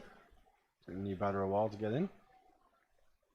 Vinod Thakur, key player. Number 4 for Scuba. Madhushankar's in again. It was a brave call by the captain to give him another over. Rolled pretty well, but just sprayed it a little bit in his first. But he's got the radar adjusted this over so far. 1 wicket, no runs conceded with 1 ball to go. Let's see, can he close out? It's an excellent over. Wicket maiden in the 4th. Scuba 22 for 2. Saran de Blair's will be feeling a little bit better about things after that.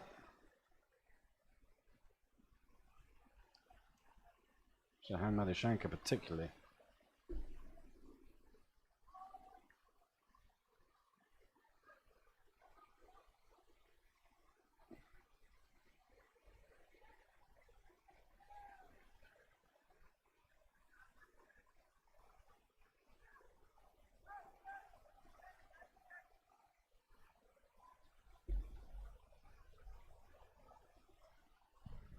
Okay, quickly turned around. Changing the field now. I've got a 3rd man in place. Long off is still there. Is the other man out? It's another single into the covers. Janika Sanjeewa has the ball in hand for his first bowl of the afternoon. Bowled really well in the JPL.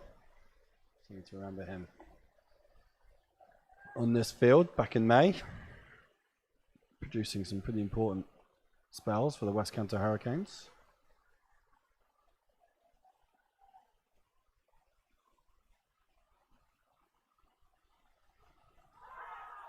Mentioned that 2021 final.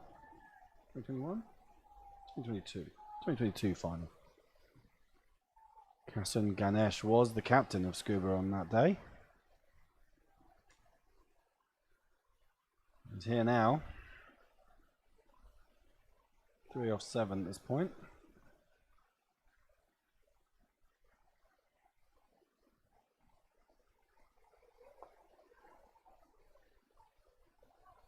The responsibility on his shoulders.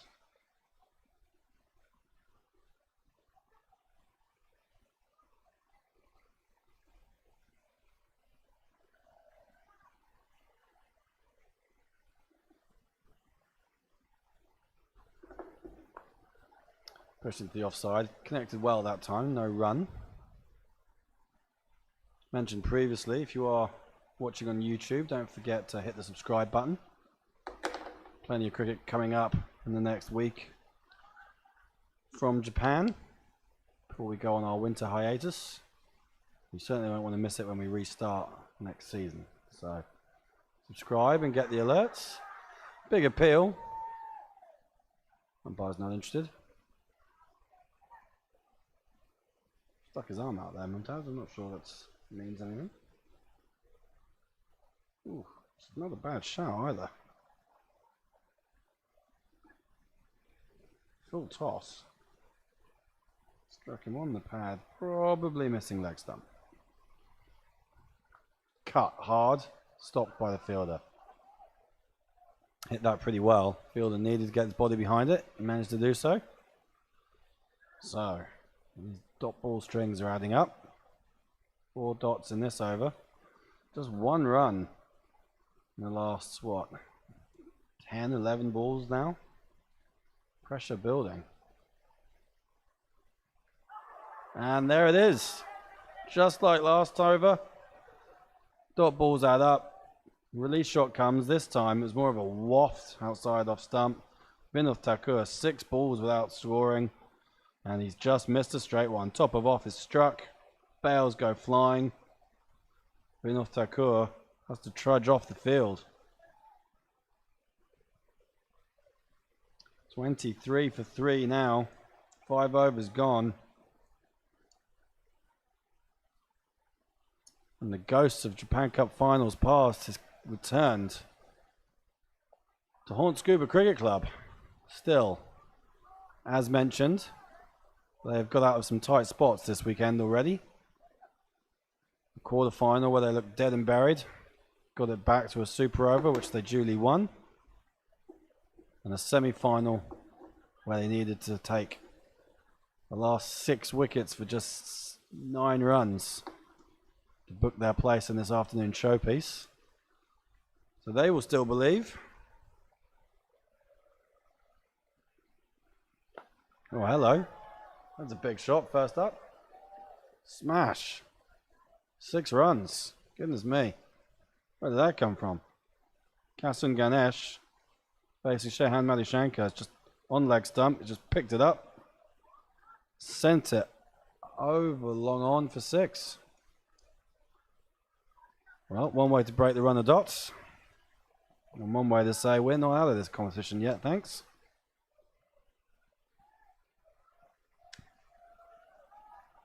Just those first 3 overs was all about Scuba, and the last 2 has been all about Serendib. Last over of the power play. Oh, he's bowled him. Bowled him. Shehan Madhushankar goes for 6. First ball of the over, strikes back with the second. Former skipper has got to go. Kasun Ganesh just come back in on the angle, knocked over, middle stump.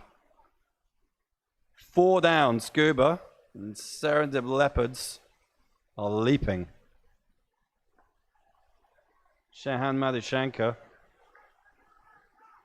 feeling pretty good about life right now.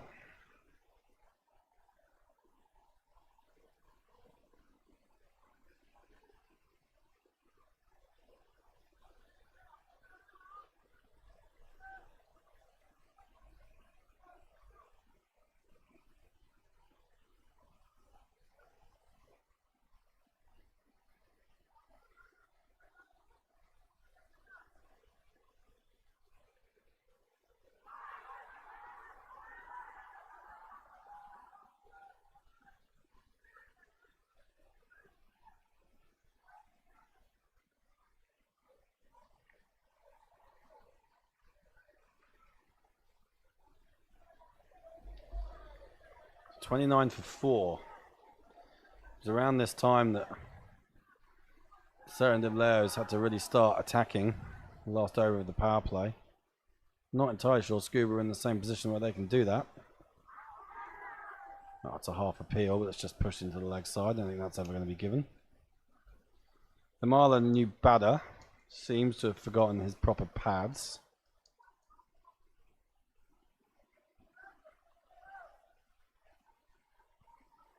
I think a trip to the shops in order for him in the off season. Won't be allowed to wear those next year. Probably not allowed to wear them this year, truth be told. But here he is. Some guys beat their own drum. Single to mid on.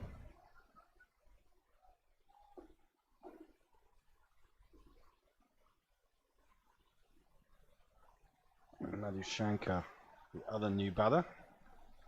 2 new batters on naught. Well, they were.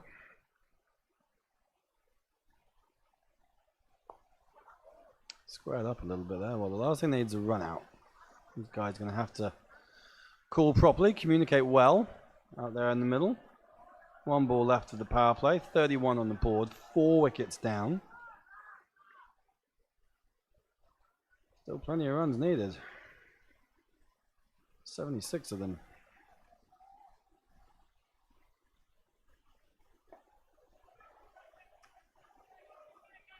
Another ball blocked into the offside, and that's the over. So, power play complete.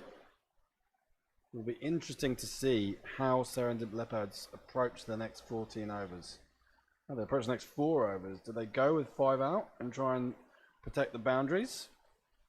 Or, like we saw Scuba do in the first innings, do they maybe keep a couple inside the circle to maintain the pressure? Those drop catches that we saw in the first innings. Hard to forget about right now. Cost a few runs, I reckon.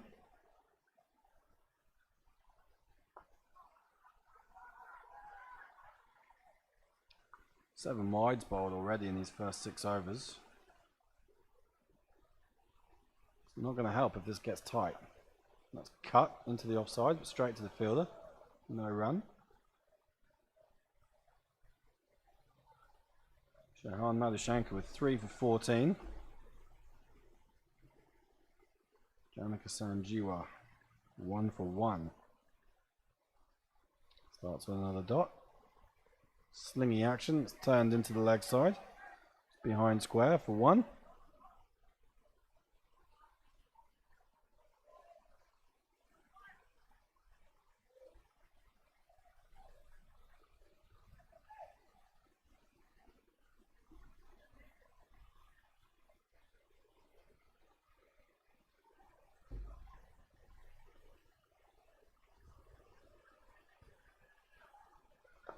Oh, just looking to bowl full and straight, these guys, at the moment. Pretty effective.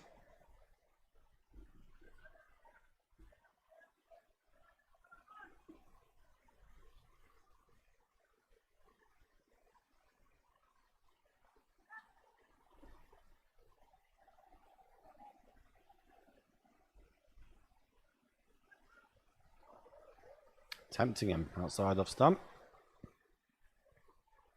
Not sure what the keeper's up to, but no runs leaked.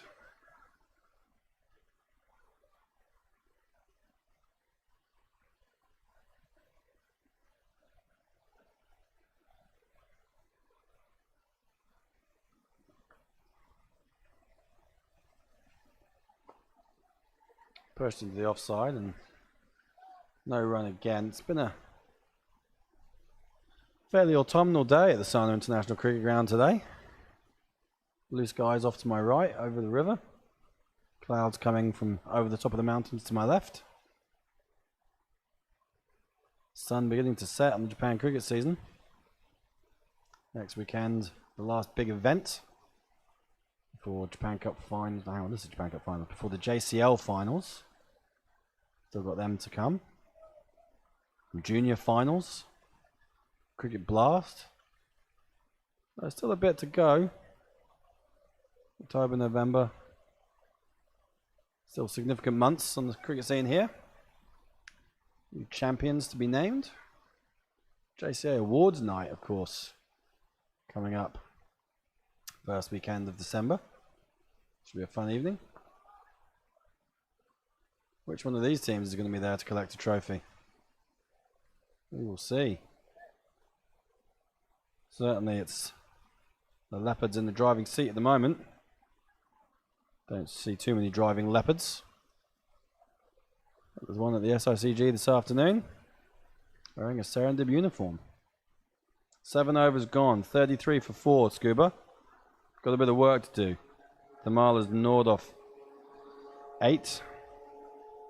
Janaka Madhushankar's 2 off 2. Shahan Madhushankar has the ball in his hand at the other end. Madhushankar to Madhushankar. They're probably pronounced slightly differently, but so forgive me if I'm getting that wrong.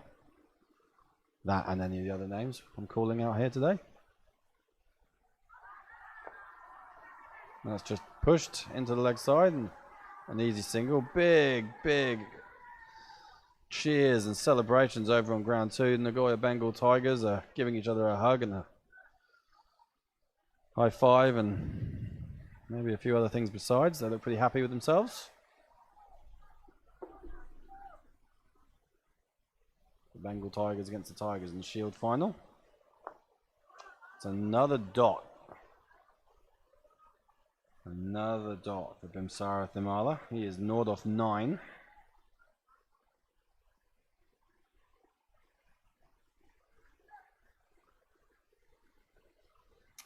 Yeah, looks like the Tigers are in a bit of trouble.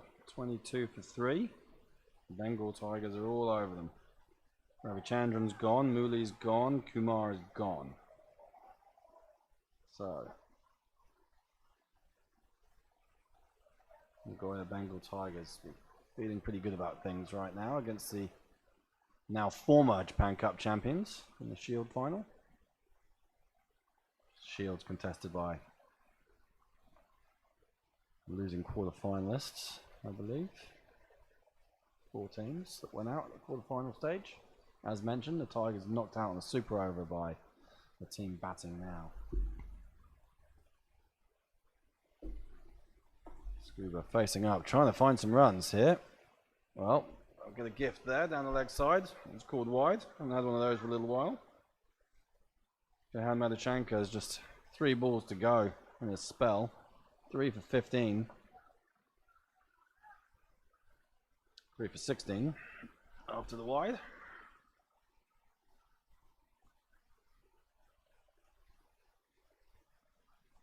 And that is picked up into the leg side. That will carry all the way to the ropes. 4 runs. Just flicked into the mid-wicket area. Picked up pretty nicely. Thimala is finally off the mark. It's taken him 10 balls to score his first runs. Worth the wait in the end. It's a nice, well-struck 4. Just hurts Madhuchanka's figures a little. 2 more balls to go in this over. It might be an important couple of deliveries. They've changed the field straight away. There's a man out there now, mid-wicket. He's dropped back to the boundary. Fine leg, third man, long on, long off, and mid-wicket. The men out. Ooh, just beats the bat. Not much of a shot there, not a lot of foot movement, just wafts at it a little bit.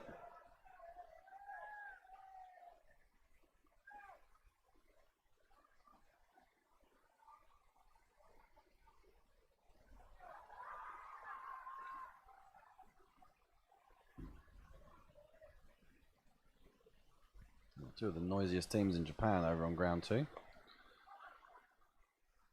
Meanwhile, Jahan Madhuchanka delivers another dot and finishes his spell. 4 overs, 3 for 20. Excellent effort. It's really helped put his team on the front foot in this final. First over was a bit wayward, despite picking up a wicket.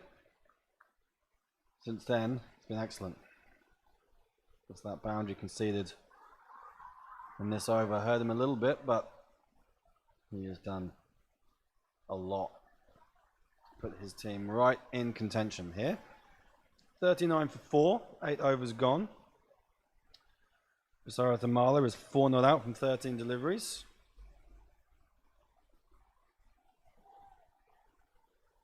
At the other end, Janaka Madhuchanka, 3 off 3.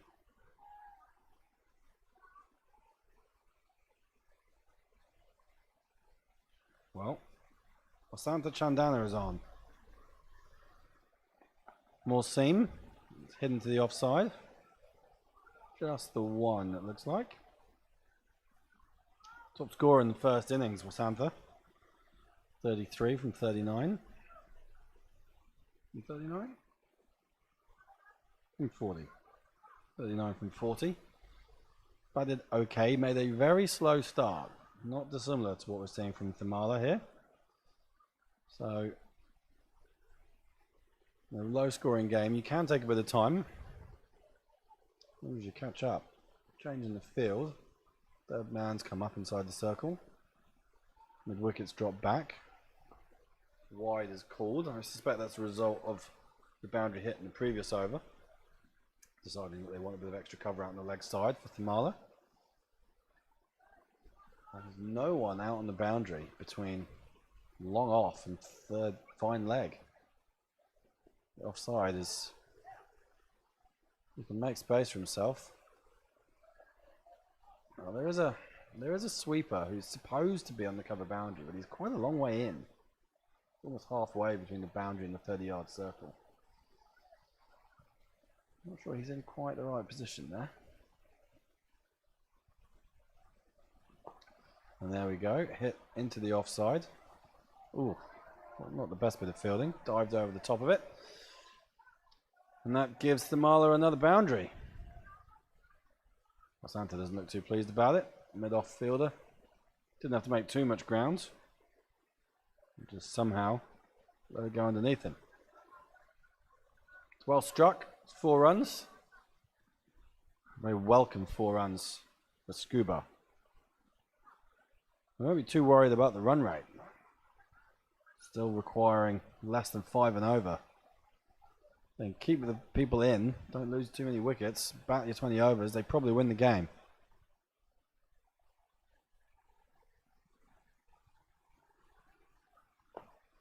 Played straight. Much more in control. Along the ground. Just a single.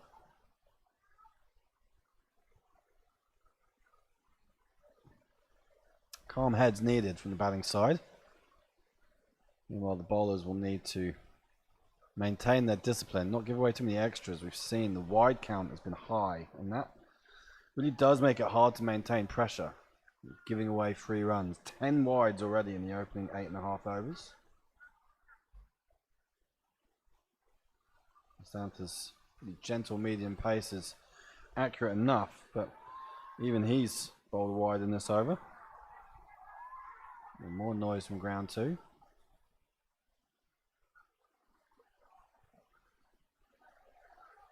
Another wide. So, what are we saying? When you're giving away a run and over, sometimes more, on average, already given away plenty more than 1 and over. Almost 1.5 runs and over in wides. It means the run rate required isn't really 5 and over at all. It's 4. He's getting a gift every over. He's called him again. Oof. Ouchie, ouchie, ouch, ouch.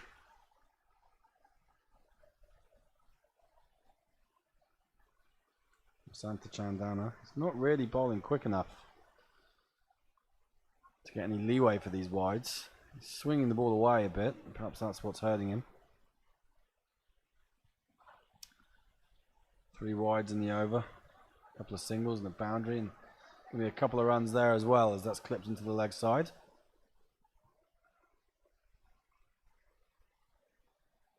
Well, 11 runs from this over.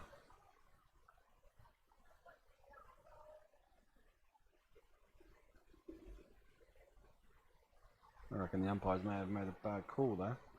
There might be 1 ball to come.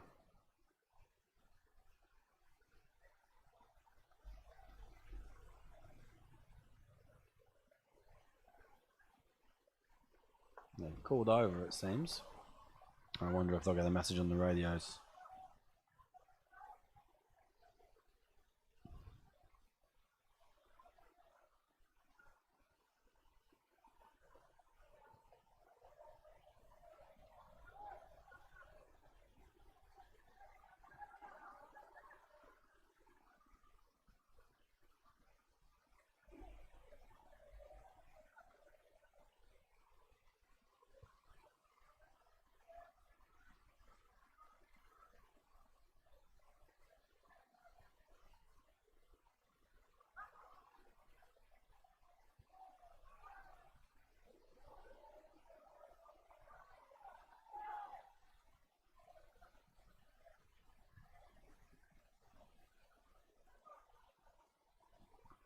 So, change of bowler.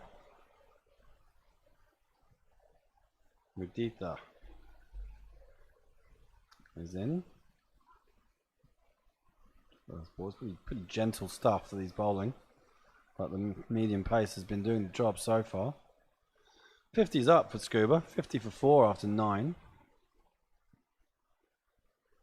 He comes again, and that's just cut down to 3rd man. 1 run for Thamala. He's up to 10. 17 balls faced.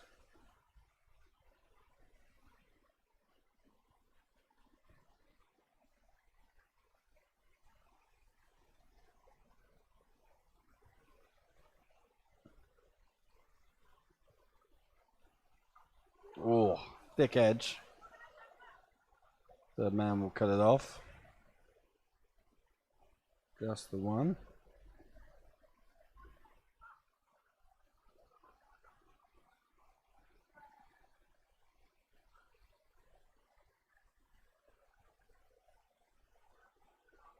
Half a chance. Keeper couldn't quite get there. Needed longer arms or a bigger spring.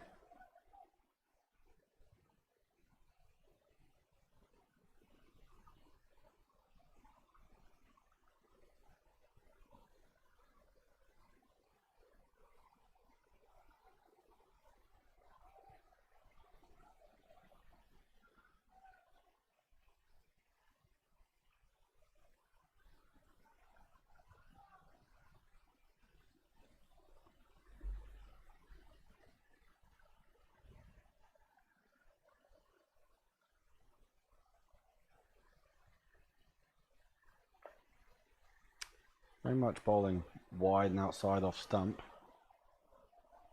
Been pinged for one wide in the over.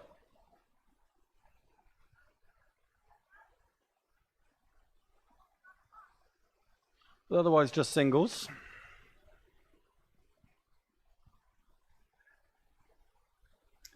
But it does, as I say, make it very difficult to build any kind of pressure when you keep giving away these extras. It's 4 runs off the over with a minimum of fuss. Still 1 ball to come. Batting side hasn't really had to do anything, and of course, as it gets tighter towards the end, if they've got wickets in hand and they're only needing 10 off 2 overs, well, the game could end very quickly suddenly. You're chasing these kind of low scores.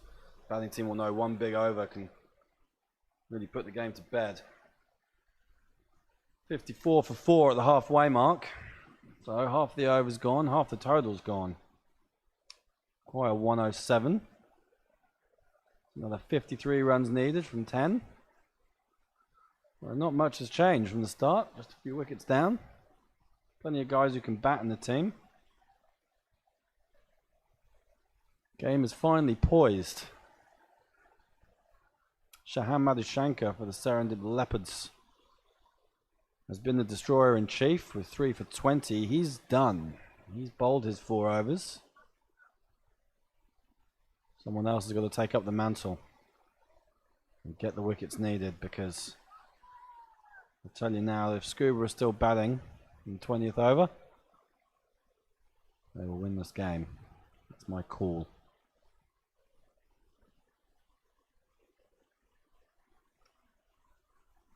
The Marler faces up.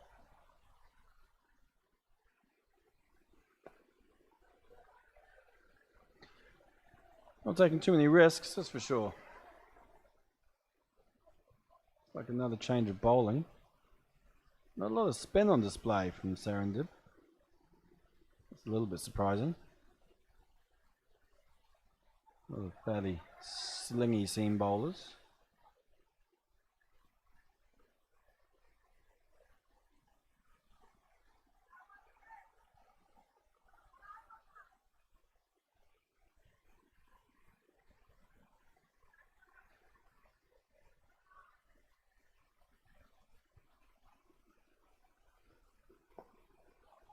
That's well played into the leg side again. Relatively straightforward single.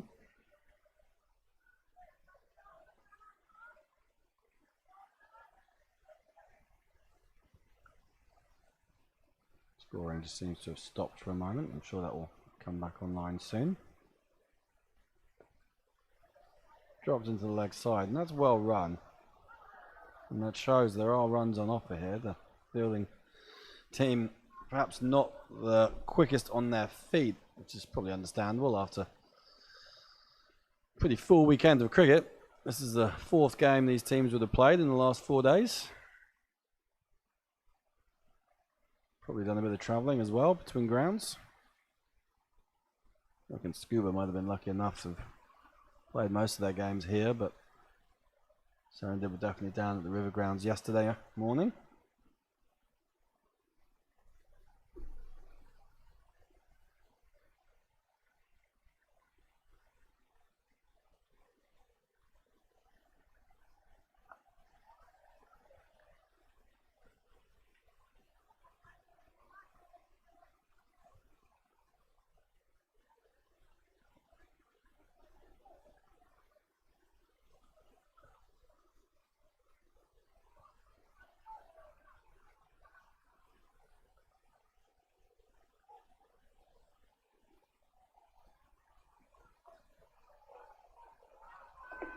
That's a decent looking hit.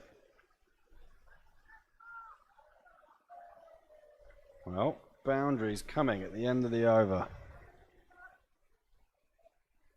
Needed, I reckon.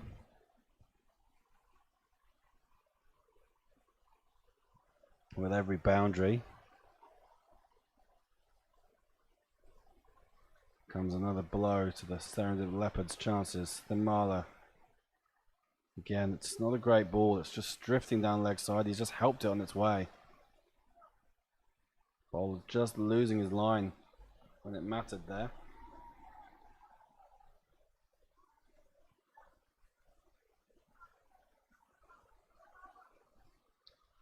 The other Madhushanka coming on to bowl, new on, bowled that 11th over.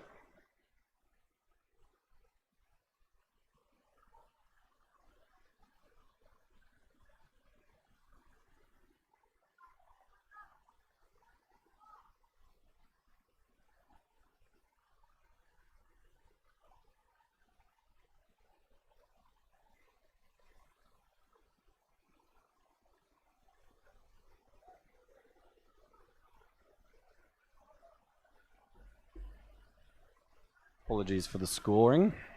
That will hopefully get fixed in the not too distant future. Makes my life a bit difficult too.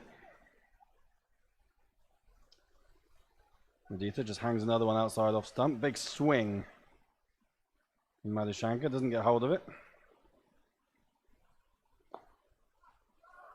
Just pushed to mid off for a single, and if they're alert to it, there's probably a overthrow there, but the runner went a little bit too far past the umpire. Couldn't turn around and get back. So Thamala's back on strike.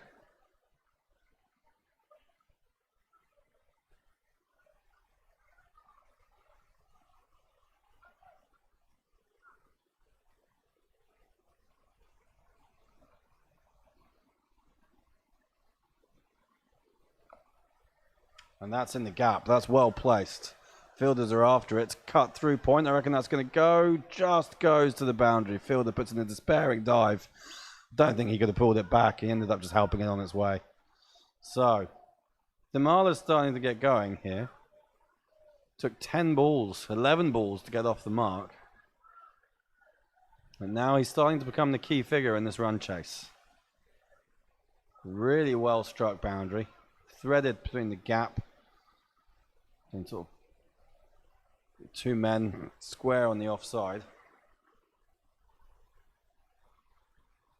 Chase as best they could. Oh, the ball was already over the rope by the time he put the dive in, I think. Despairing effort. He's ended up in a heap off the field. His mate's just leaving him there. Gone into the feeder's position. Never a good look. Water comes out. Game gets slowed down. Goodness me, just get on with it. We'll all have a pause.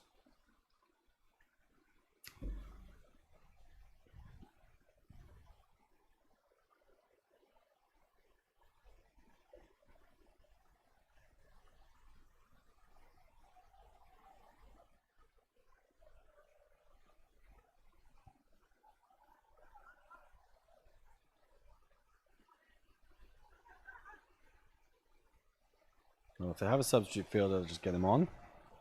If they don't, they've got to carry on with 10. Don't get a lot of sympathy from me here.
Well, Matitha's keeping things honest. Conceded the boundary, but has come back pretty well.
All a bit chaotic on the online scoring at the moment, making it a bit difficult to follow what's going on. Spin is into the attack though, I can tell you that much.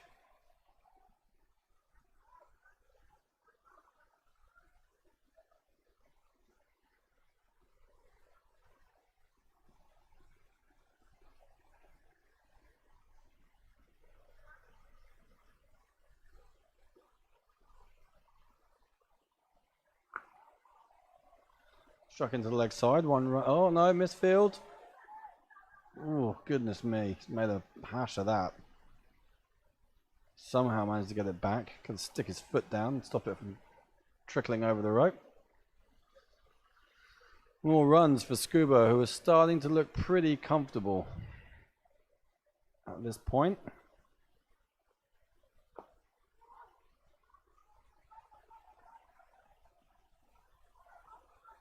And a diving stop from the Leopards fielder out at long on. Prevents the boundary, saves a couple of runs.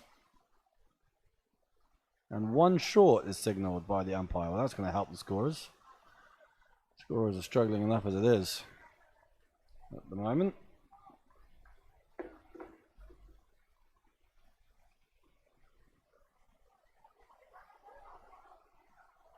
And there's going to be a run out here.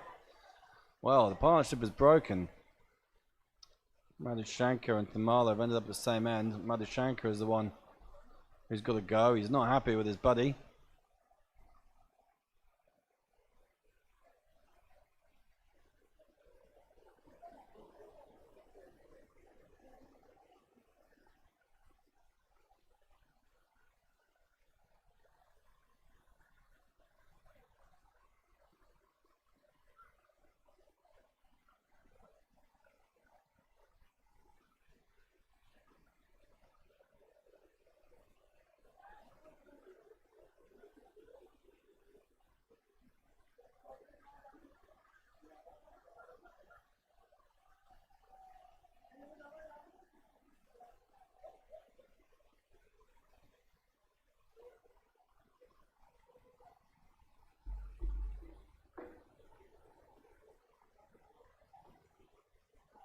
Scorers doing their best to catch up. Once they have, I'll remind you of what the match position is. I think it's around 68 for 5 in the 13th over.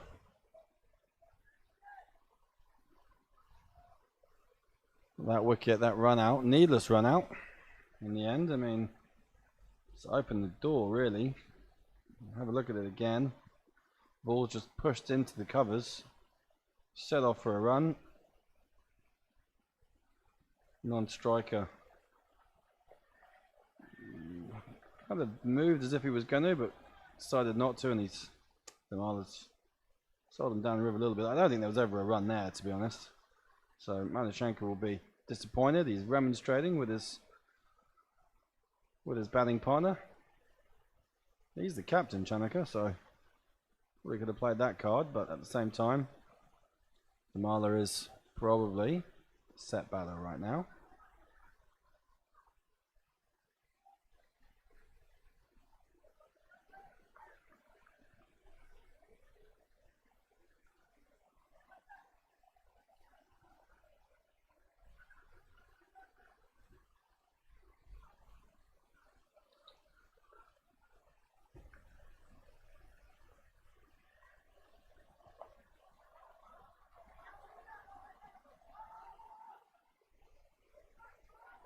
And a bit of a misfield enables a second run. So, despite getting that wicket, Serendip Leopards just don't feel like they believe they're in this game at the moment.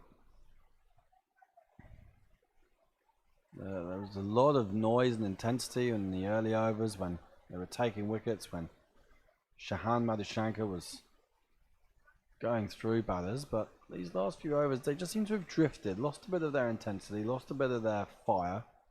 Always hard to maintain that for a full 20 overs, of course, but this partnership just seems to be dousing some of their flames.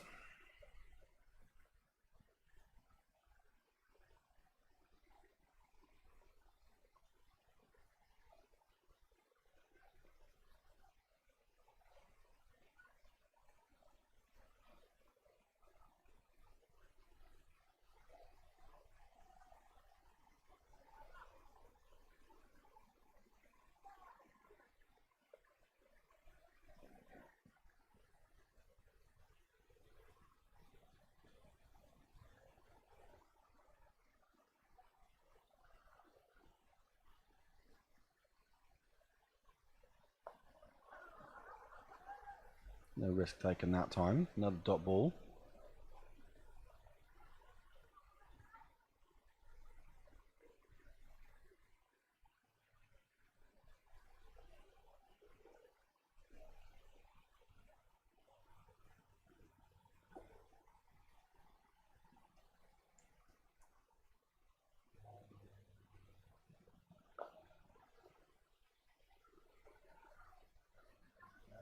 And another dot ball. So Muditha is stringing them together. When we've had a string of dot balls, it has often led to a wicket. The one guy that's been immune to that has been Tamala so far. He hasn't minded facing a few dots. He's usually been able to find his way out of it.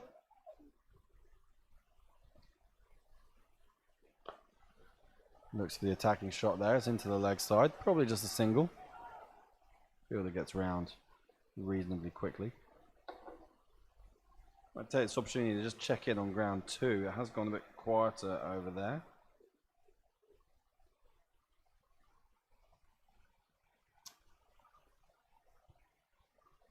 Tigers are 63 for 4 in the 10th over. Gijo George is leading the charge for them. He's 35 not out of 26 balls as they try and chase down 119 to win the Shield. Finish in 5th place.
So 14 overs gone, 75 for 5. 32 runs needed from 6 overs, still going at that 5 and over. And that will help. Bamala again, keeping his team very much at the forefront. Milind Sanjaya is with him. And Sanjaya it is. Just whack that across, go across the stumps, fielder down the square leg boundary, made a bit of a mess of it, and that really does sum up the way things have gone in the last few overs for Serendip Leopards. They've well and truly removed themselves from the driving seat now. And I think Sanjaya's decided that in a position now where he can be an aggressor. He can come in, number 7, play a few shots. If Thamala stays in, the team remains in a good position. If Sanjay gets a few away, strikes a few boundaries, this required run rate could come down very, very quickly.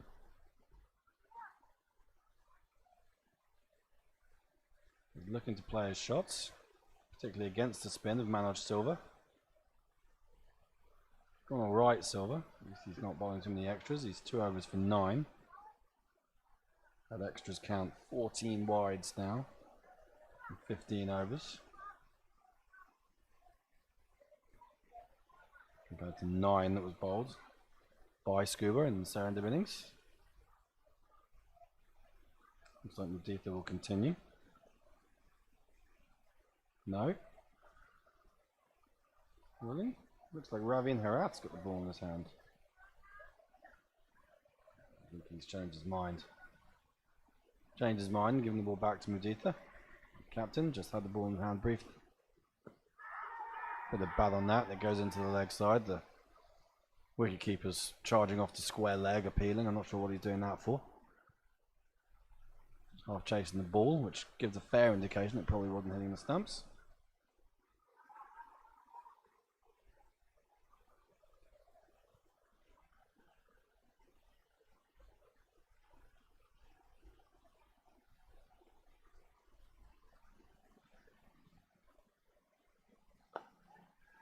That is a decent hit. That has gone all the way, over long on. 6 runs for Thamala. He's got the measure of Muditha now. He's bowled 3 overs. It's always a risk to bowl a guy 4 overs straight. Batter stays in, he can line him up, figure him out, whack him straight for 6 like he has done there. That's a big hit. It's an important one in this game too. Thamala now 32 off 35 balls. Took him 11 balls to get off the mark.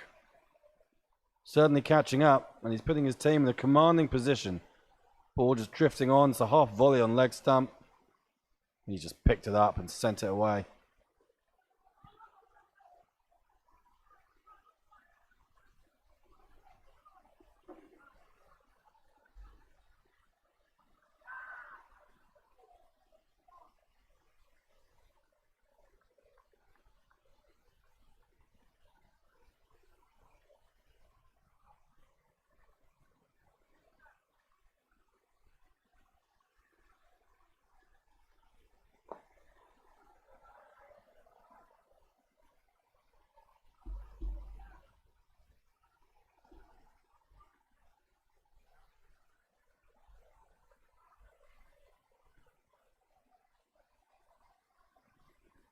Oh, I felt for a while that there's been a bit of divine intervention on behalf of Scuba Cricket Club.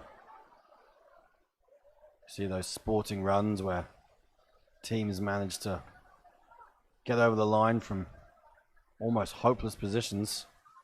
Kobe Hawks will have a year to rue how they didn't get home in that semi-final, needing just 20 odd runs from 7 overs, 6 wickets in hand. Only to fall 10 runs short, and we bowled all out. No Kansai teams ever made it to the final, Japan Cup finals. Don't get a much better opportunity than that. Long journey home for those guys, back to Kansai, but in fairness to them, they finished joint 3rd. They can hold their heads up high.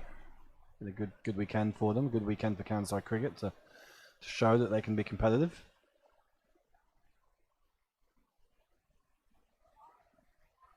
Three dot balls followed the maximum from Muditha, but single off the last means 8 runs from that over. Score moves up to 89 for 5. 4 overs to go.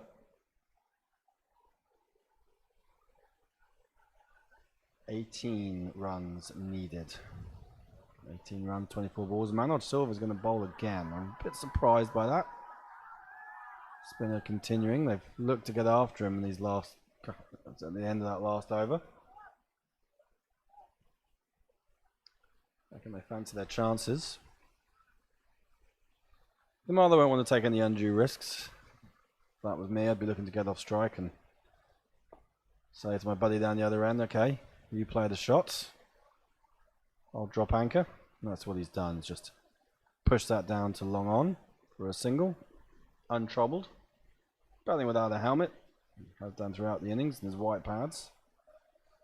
Well, if he ends up with an MVP award, perhaps his teammates will all club together and fund some new pads for him.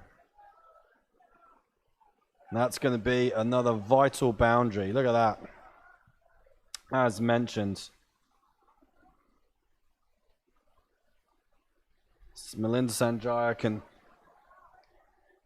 take advantage of having a man set at the other end and can play his shots. Manoj Silva left himself open to being put away past the mid-wicket boundary. 4 runs. And Scuba edged closer and closer.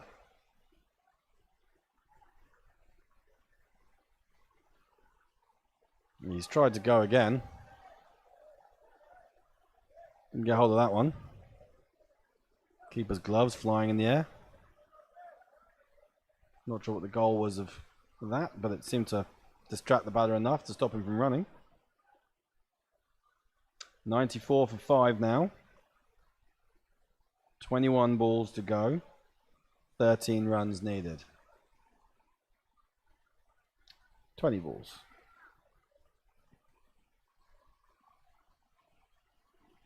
Scuba are well in control here.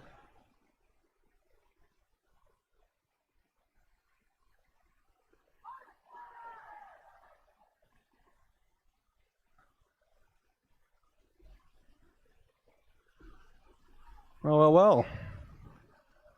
After 37 overs, I finally got some company.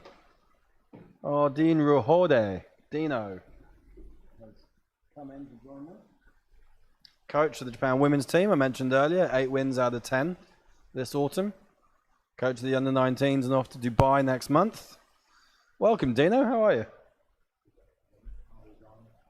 Yeah, I'm all right, thanks. Been watching a slow burner of a game of cricket. Full of nerves, full of tentativeness on show, but I think ultimately Scuba, who have had luck on their side throughout the weekend, they're pretty well positioned to get home. What do you think? Oh, hello, he's walking off, I think. Wow.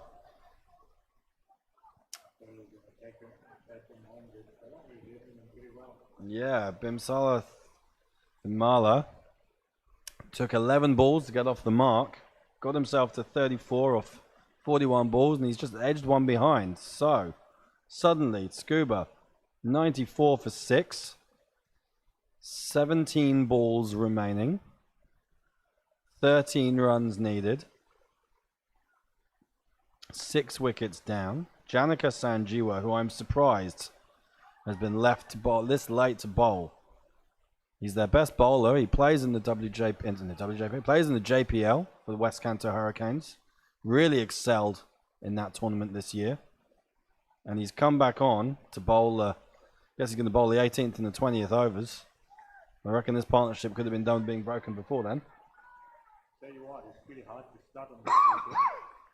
Strange things is happening to it, and yeah, he's won someone to rule that he started to finish the game off, and on a wicket like this, anything can happen, especially if you don't have many balls to play with. Well, Marlith Naranjan's the new guy. Marlith isn't known for working the ball around for singles. He's known for hitting golf shots straight back over the bowler's head. And I'll tell you what, if he lands one of them, the game will be over pretty fast. But at the moment, he's just pushed his first ball into the covers, got a single. Melinda Sanjaya, goodness me, it's Sanjaya Yapabandara. The scorer has sold me a dummy there. But Melinda Sanjaya is going to be the calm head here. Bowled the super over yesterday. Going to be relying on him to get them home. Yapabandara started with the ball, took 3 for in the first innings. Another East Kanto Sunrisers player. So, if you're the coach, Dino, for the batting team, What are you saying to your guys when wickets go down? Are you just trying to tell everyone to stay calm, or are you staying out of it? Are you walking, stalking around the boundary edge? Are you staying away because the guys will see you tearing your hair out, or are you just there calming everyone down and influencing proceedings from the sidelines? Well, you probably see me doing my camera with doing all of it with your face. I have, mate. I'm not asking for my benefit. Single again. One less run required at Scuba. Tell you what, Serendip are making it a bit too easy for Scuba. I'll be trying to stop those easy singles and get it over the last 5-10 minutes.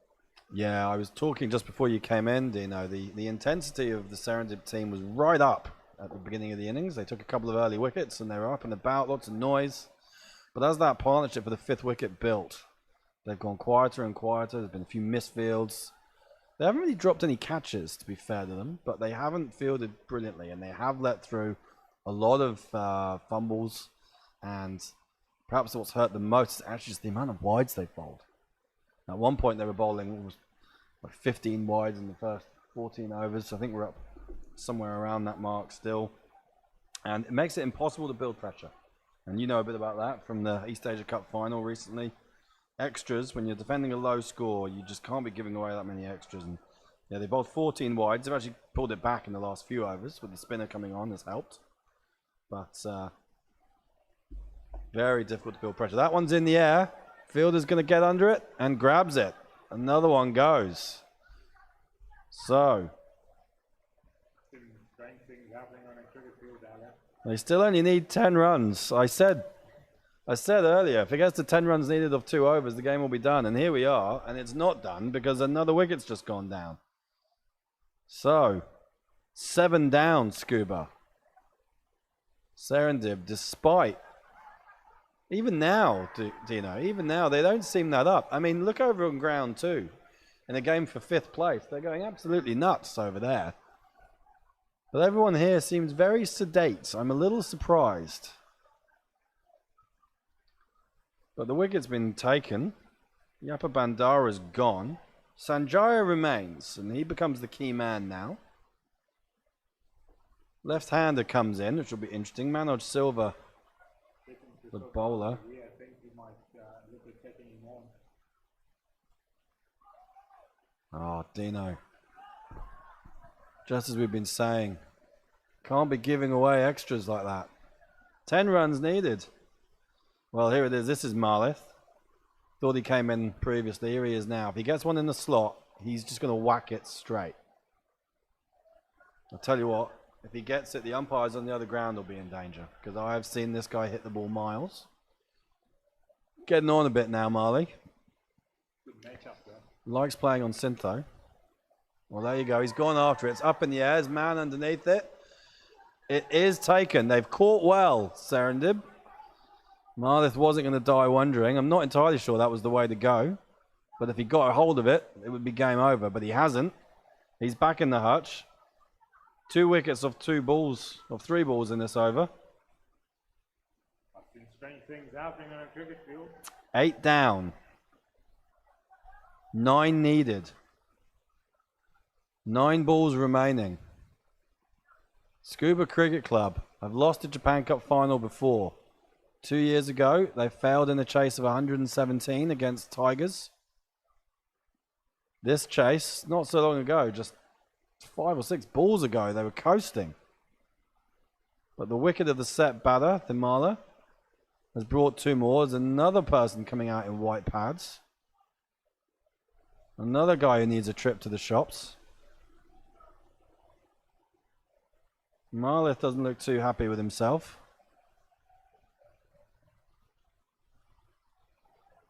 And there's runs needed to be got here. Gyan, the new batter. Marlith whacking himself on the head with his bat as he leaves. I'll be getting rid of that 45 and taking the cover here. Yeah, I think you might be right. 45's been there the whole time. And that's just helped into the leg side for a single. Any run will do at this point. Suddenly, we're looking at a run a ball.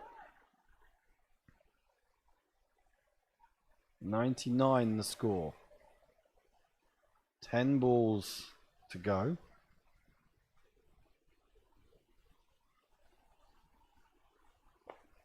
Well, Sanjaya's gone after it. He hasn't got hold of it. Fielder's there. Caught. That's a crazy shot. Holes out to long on. Scuba and 9 down. Dino, you've walked into this place and all hell has broken loose. This game was done 5 minutes ago and it has swung like a pendulum. Scuba, who have made a habit of winning from losing positions, are in danger of doing the opposite here. Sanjaya, the cool head he was supposed to be, has fallen, and Manoj Silva has taken 3 wickets in the 19th over, conceded just 2 runs, one of which was a wide. There's still 1 ball to go. It could be all over this ball, Dino. I don't know. I can't understand what I'm watching here. The most weird thing out of all of this is all the batters are getting pissed off from the opposition team. Yeah, I noticed that. I didn't quite know what to make of it. I mean, we didn't publicise this game, so I don't think there's too much riding on it in terms of off-field initiatives. And in goes. So, Sankalpa, the new batter. 7 balls, 8 runs, 1 wicket in hand. Goodness me, Dino. I reckon the court how long on here. It's not going to wait too long. Surely he just sees off the over. Just get out of it alive. There we go.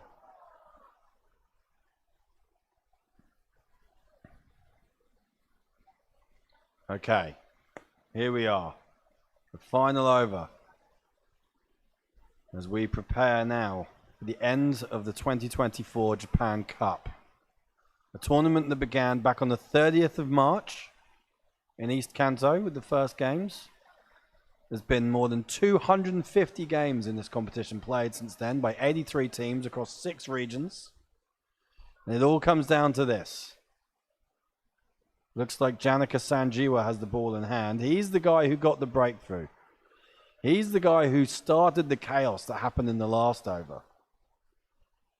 If it wasn't for him nicking off Thimala, I don't think we'd have seen what we just saw in the last over. I said I thought it was strange they held him back that long. Turns out it was a masterstroke. What do I know? He's going to bowl the last over.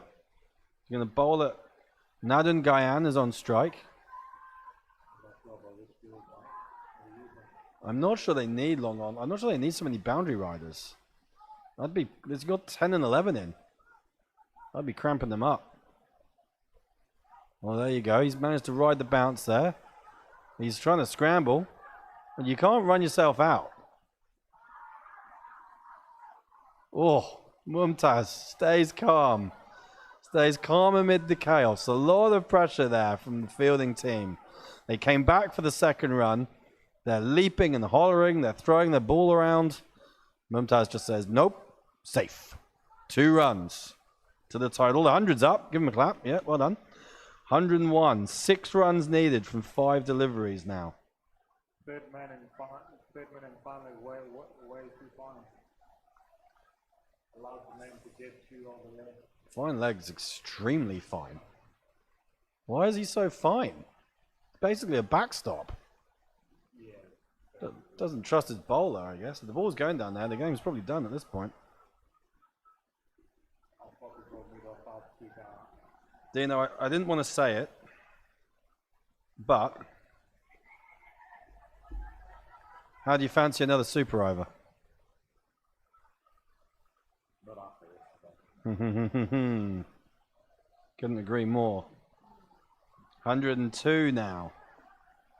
5 runs needed. 4 balls remaining. Just 1 wicket in hand. Sanjeewa. So into the leg side. They'll just run 1, I think, if they're sensible. Oh, bat on ball. That's all they're doing. The last wicket pair.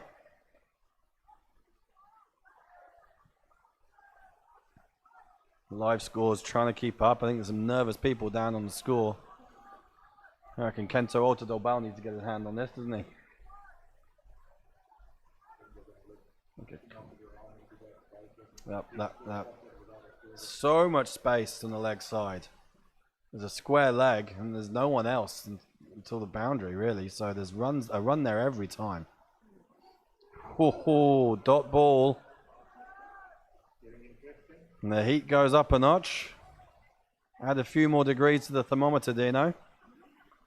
Clouds coming in. Sun's going down. 4 runs needed.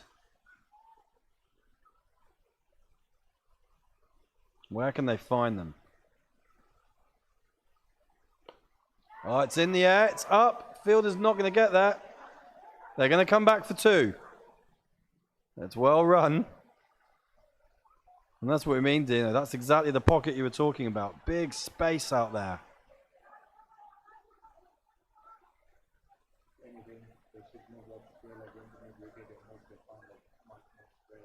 Dino, they need 2 runs off the last ball, 1 for a super over. I didn't want to call it. But Scuba, who have been making a habit of games going all over the place, they've done it again. I'm not sure about bringing everyone up. What's going on here? Well, they've got to save the 1, haven't they? 1 run and it's a tie. I'll keep my tie. Yeah, I think I'd keep Cal. Everybody's up. Everybody is in the circle. For Serendib, they need a dot ball to win the Japan Cup. It's the final ball of the innings. 2 needed to win. Janaka Sanjiwa. Nadun Gayan on strike. He's got bat on it. It's going to be 1. It's going to be a super. He's throwing the ball. Why is he throwing the ball? They've done it on an overthrow.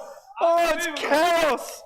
What was he doing? He just needed to keep the ball in his hand. He threw it at the bowler's end and there was no one there. The recriminations start among the Serendib players. The celebrations are beginning for Scuba. It's salvation. It's redemption from 2 years ago. They fell in the Japan Cup final in 2022. They're back 2 years later and off the final ball with the last pair at the crease.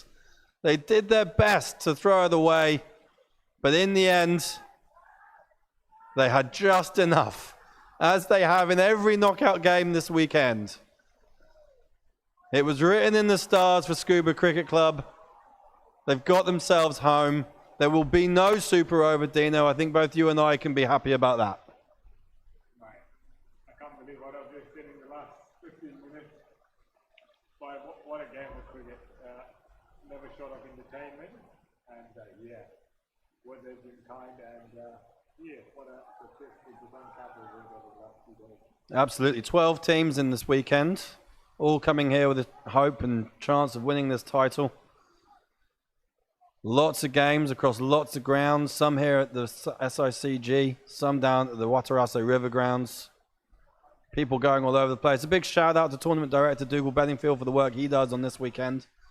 There's a lot needed to come together. All our volunteers, all the umpires, all the teams, all the scorers, all the coaches, all the managers have done a lot. The umpires today stayed calm amid some pretty tense, pretty nervy moments.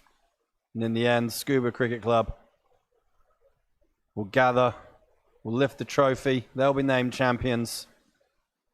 But cricket's the real winner, Dino. As we all say, Mike, cricket is the winner.